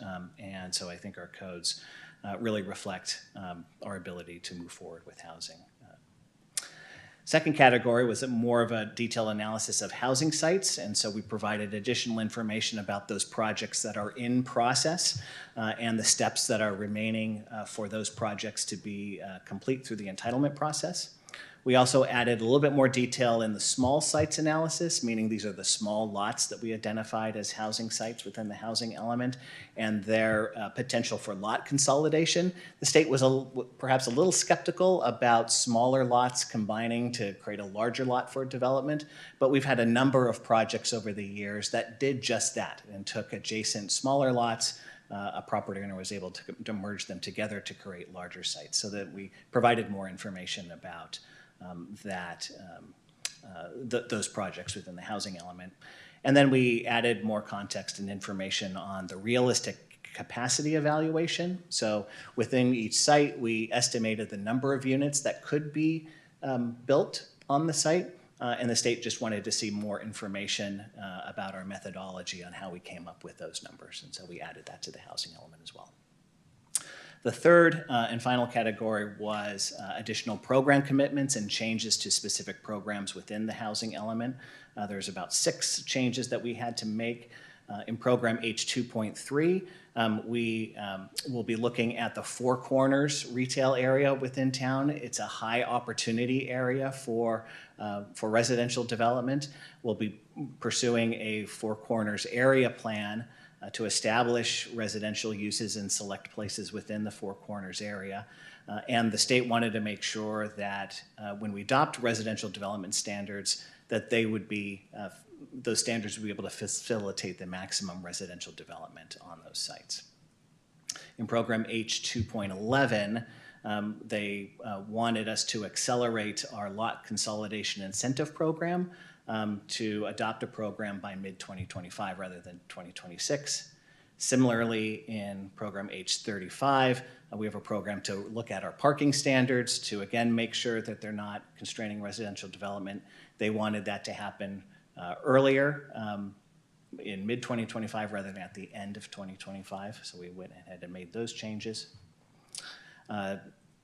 2 other program changes for special needs housing. The state wanted us to, we actually had a program to look at our zoning code and make amendments to comply with state law and clarify existing code requirements. And those needed to be completed by October 26th. That's 1 year from the date of adoption of the housing element, so we just made that clarification. We also added a program H7.6 to monitor our annual progress for residential development, that we would do that every other year, try to see if there's anything in the city's control that could, that perhaps is not facilitated in residential development. So we would try to see if there's any constraints that we could alleviate that are under our control. And then finally, program H2.12, also relating to maximum densities. Again, sort of the realm of comments where the state was concerned that Newark does not have site development regulations that would facilitate maximum densities on sites. They also looked at our processes and felt that the requirement to have a minor use permit for buildings over 35 feet in our medium and residential high density zones could be a constraint on development.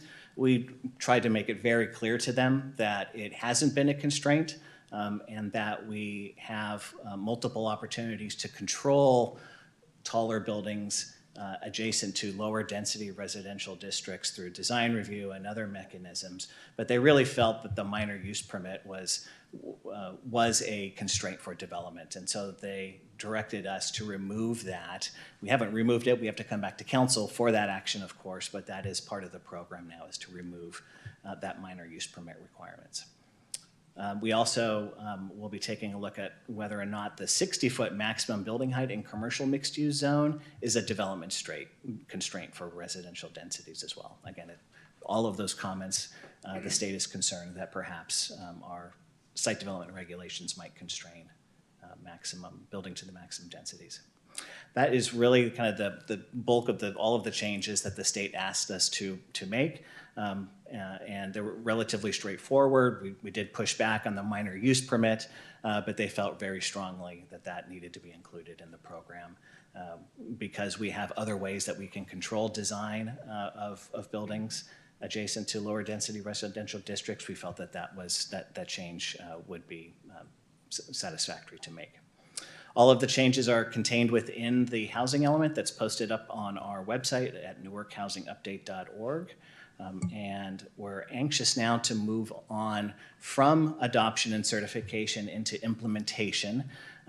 And there are a number of programs that we will be preparing and bringing forward to the council this year, contained within the housing element.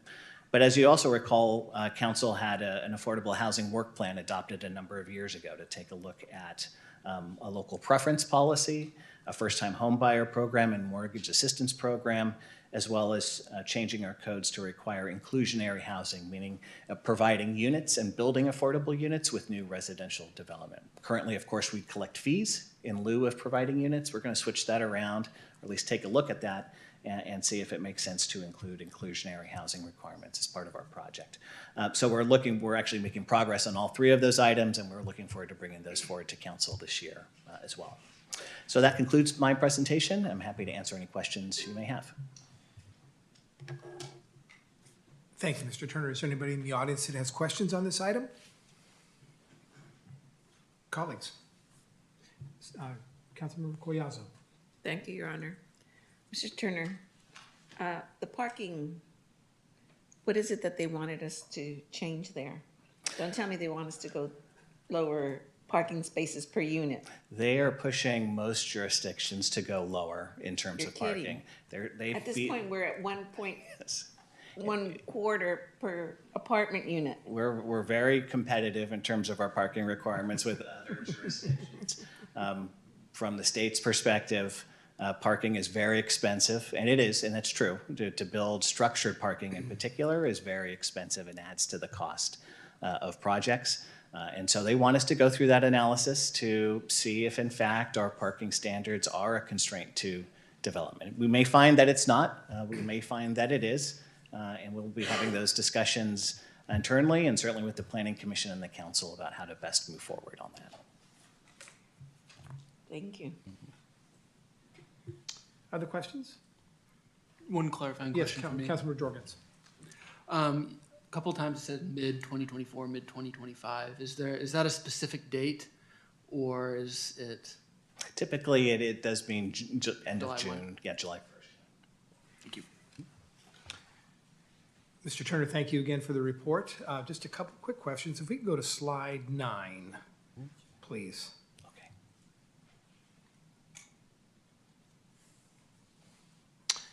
On the minor use permit, are these requirements that they're looking to impose on all jurisdictions? I want to make sure that all jurisdictions in the Bay Area, whether they be Palo Alto, Atherton, Menlo Park, are subject to the same conditions that we, Fremont, Union City, are being held subject to. Are they fairly consistent in these regard? HCD is really looking at each jurisdiction's processes, site development regulations, and really digging deep to find any potential for putting a constraint on residential development. Now, not many other cities might require a minor use permit for buildings over 35 feet. They may require other types of constraints. Newark is not unique amongst cities in terms of sort of the level of detail that HCD has gone to try to reduce constraints. Yes, we're not alone. Other cities are having to look at their processes and requirements and modify them going forward to promote more It just residential seems development. historically, some of the requirements by HCD of some communities like Newark and Fremont and others in the East Bay have been much more rigorous than maybe elsewhere in the Bay Area. So it's something I certainly want to keep an eye on. If I heard you correctly, they want us to report back on an annual basis. Yes, well, every year, the city is required to put forward an annual progress report to show how we are making progress in achieving our market rate and affordable housing production. So we have to do that every year. We have to comment and report out on the status of our programs and our progress towards implementing those programs. So we'd have to do that on a yearly basis. There's also programs in there where we sort of look internally at our own rules and requirements, talk with the developer community and ask them, right, are there any constraints that the city has control over that, if modified, would encourage them or would tip the scales enough for those developers to now build in Newark. And I think we all know that there's so many different factors that go into a decision about development in a community. High interest rates right now are the biggest barrier. It's very expensive to get the financing to be able to build projects. And that's not under our control, but it certainly minimizes the amount of residential development that our community can take. So to the extent that we have control over the things like site development regulations and our processes, we'll look at those, we'll talk with our development community and find out if there are artificial barriers that we can adjust that could promote more residential You know, development. thank God we only do this every 8 years. That's all I got to say. Because what I'm hearing you say, and I want the public to hear this clearly, we need to report back to them. Are there any constraints that, oh, by the way, we've created that are impacting development within our own community? So it's kind of like we need to confess on ourselves. In a way, it is. I mean, they're, and it's not just Newark. They're really going Right. to be holding every city, to their adopted programs. I think that for some cities, these programs and this sort of level of detail and perhaps control that HCD is looking to get is really focused on those cities that aren't building housing, right? In Newark, we're building housing. We're building market rate housing, but we're also building affordable housing. And we're not just building, we're also investing in affordable housing, right? We know that there are over 300 units of affordable housing units that have either been approved or have been constructed in Newark in the last 4 years. The council has invested over $24 million. It's a lot of money in affordable housing projects through Measure A1, through ARPA, through our housing impact fee. So we're really part of the solution, but other cities are pushing back against residential development. And I think a lot of those rules from HCD are meant to really focus on Yeah, I'll be those interested to see where San Francisco puts those 82,000 units that they're required to build. I'll be interested to see where those get built. My only last request would be, I'm always concerned about the impacts that these create on local governments. I'd like you to consider, Mr. Benoon, as development comes before the council for consideration, to include a footnote or an analysis as to this deviates from what we would normally have approved, but for the fact that we're now required to do so as a result of the 2023 housing element. Because I want the public to know sometimes that these additional impacts that are being created are not ones that are being created by this council and our commission, but really are being imposed upon us, and we're doing it because we're required to do it. I think the public needs to see that, and if we could include a caveat in future developments, that would be appreciated. Okay. I think I asked the public if they wanted to speak, but I'm going to go back just in case I forgot. Findings from the first round of community outreach will be shared, and this is the opportunity to do that fun dollar exercise where you get to place the artificial dollars into the various the buckets that denote the various projects that we're looking at. So again, that is Tuesday, February 27th from 6 to 7 p.m. at the Silliman Activity Center. So that's all I have this evening, Your Honor. Thank you, Mr. Benoon. Colleagues, comments, questions? Councilmember Jorgens. Yeah, two things for me, and something that I'm probably going to bring up every time we look at these general housing elements.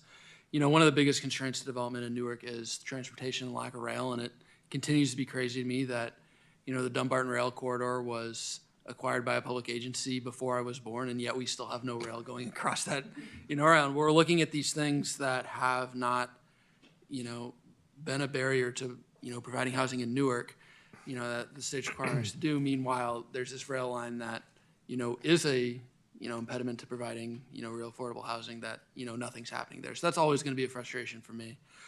Second thing is when we were looking at some of the facilities master plans, it seemed to me that some of the needs identified by the community are facilities that are in Newark and operated by Newark Unified School District that, may be able to fill that need, whether that's, there's some barrier there, whether it's, just insufficient, we need more of that.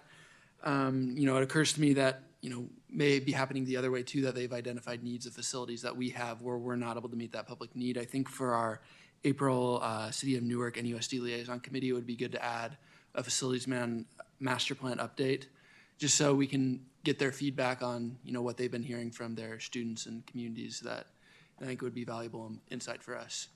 I know we haven't had that meeting for a while, and it's been a disappointment for me, so we may have a long agenda, but I think that would be valuable input to have. Thank you, Councilmember. Councilmember Collazo. Other than to Oh, you know what? Hold on. Oh, I had a chance. no. February 22nd. National California Day. Did you know that? I did not know that. Yeah. That means the state's probably going to hit us up for more money. It was founded in 2017 to celebrate California's 31st, the date, the 31st, it became the 31st date? state. Yes, that's exactly what I was trying to say. So it's a national day of calendar, and it celebrates every aspect of our nation's diversity, our cultures, and our history. And I'm very proud to live here in California. Okay. Now, I have a question that was brought up to me by a resident. There is a cul-de-sac on Sycamore Street, right where it meets Thornton Avenue, right by where La Piñata used to be. There's a little triangle with some trees there. There's no maintenance being done there by staff, by the gentleman that we pay to do our islands and stuff. I mean, I think that should be included in that. I had a complaint. It's right by the railroad tracks. And if I'm correct, I had one more thing that I wanted to say, but I forgot. I might come back. Thank you. Oh, Shop Newark. Councilmember Bucci. Thank you, Mr. Mayor. First of all, I just want to give a huge shout out to Mr. Turner over there. The housing element has taken a better part of a year, and I'm pretty sure it has chased him in his nightmares. So we've had several revisions, and just kudos to you, because I know what a heavy lift that was, and I'm happy that you'll be kind of pivoting from that and doing some other important stuff, because that has taken a solid year of your time. But congratulations, and thank you for getting us across the finish line on that. I do want to point out, all the rules that they have and the policies that the state has imposed on us as far as housing and building things. It's frustrating for us because we scrape and fight for every piece of affordable housing. I mean, sometimes we have to fight with developers for 3 or 4 units. Meanwhile, last year, the state allowed 30% of the single-family residential homes, 30%, so 3 out of every 10, to be bought by LLCs, corporations, investment firms, and hedge funds. Huge problem. When you think about 30% of every house in a year that goes up for sale, that stock is off the market forever. You or I buy a house, eventually we pass away, maybe it goes to our parents or to our kids, it changes hands. When it changes hands, the property tax goes up, it helps cover the costs of running a city and things. But those corporations never die. They just hold on to it forever. And the people who should be trying to move into those houses, the folks, it's not like they're managing them.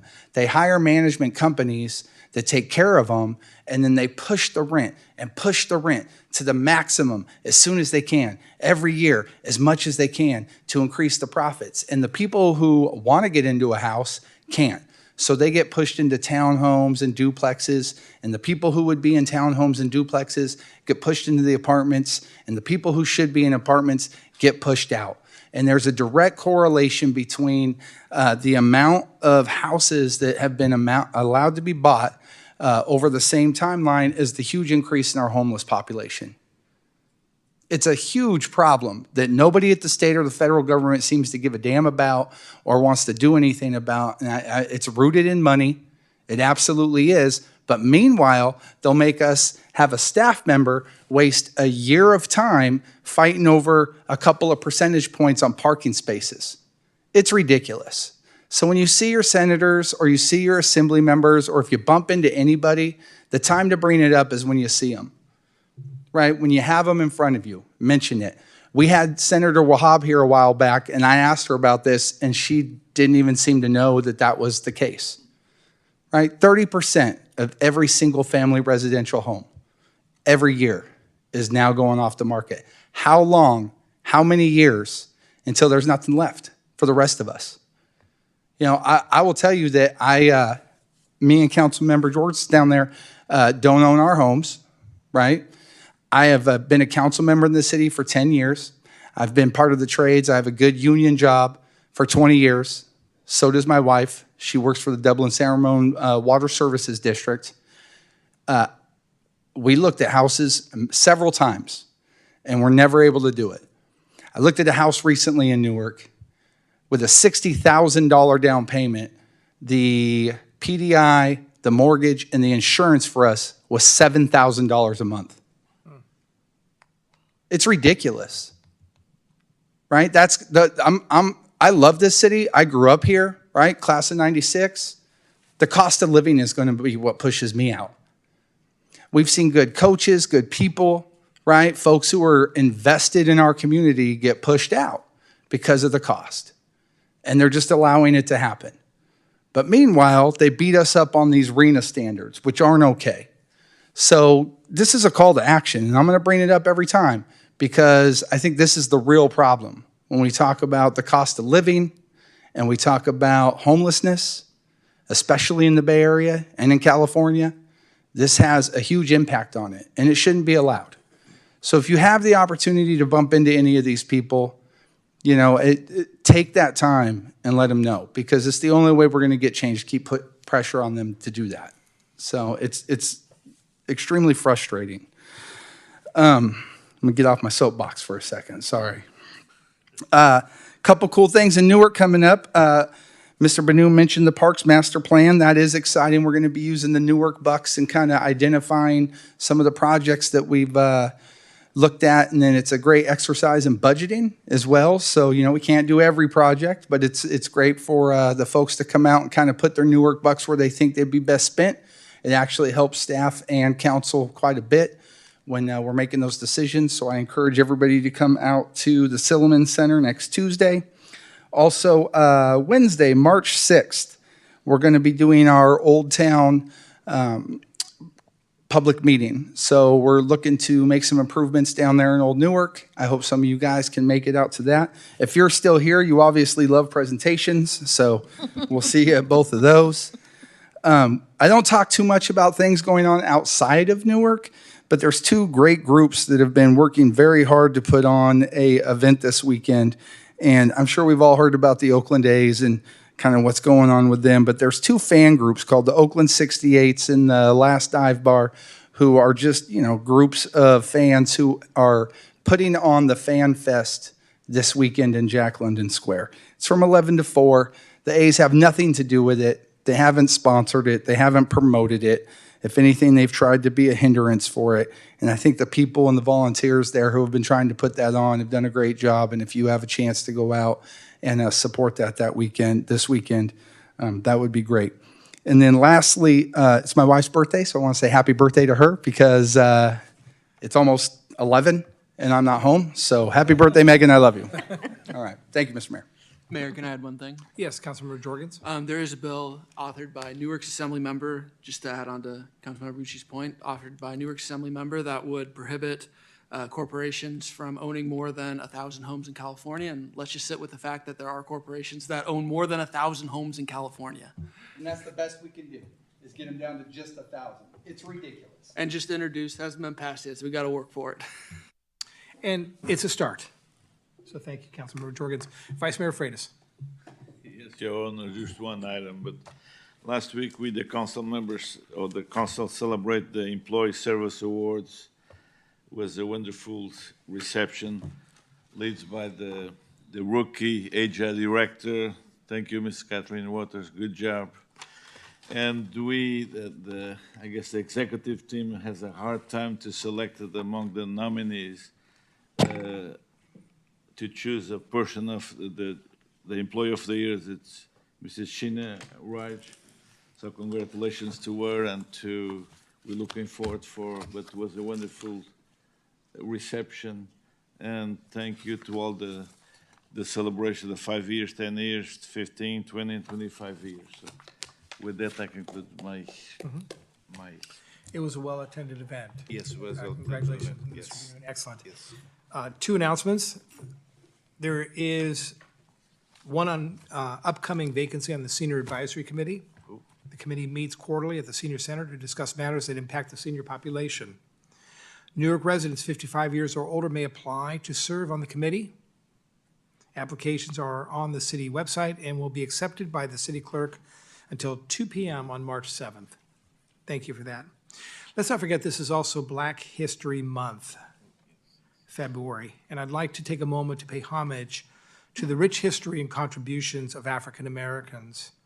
Black History Month was started in 1926 by Dr. Carter G. Woodson to celebrate and showcase the historical contributions of African Americans. Black History Month continues as an annual celebration of achievement by African Americans and a time for recognizing their central role in U.S. history. I encourage all residents to commit to working towards the ideals of equality, diversity, freedom, and opportunity as we honor and pay tribute to the economic, cultural, spiritual, and political contributions by the African American community during Black History Month. And my last comment, I think it was mentioned, we have an election coming up first Tuesday, I think it is in March, Mr. Benoon. So please take this opportunity to vote. You have a constitutional right to participate in the electoral process. This is your opportunity for your voice to be heard. There's no reason not to participate, so please take that opportunity to vote. There is no closed sessions tonight, and so we will adjourn our meeting. Thank you.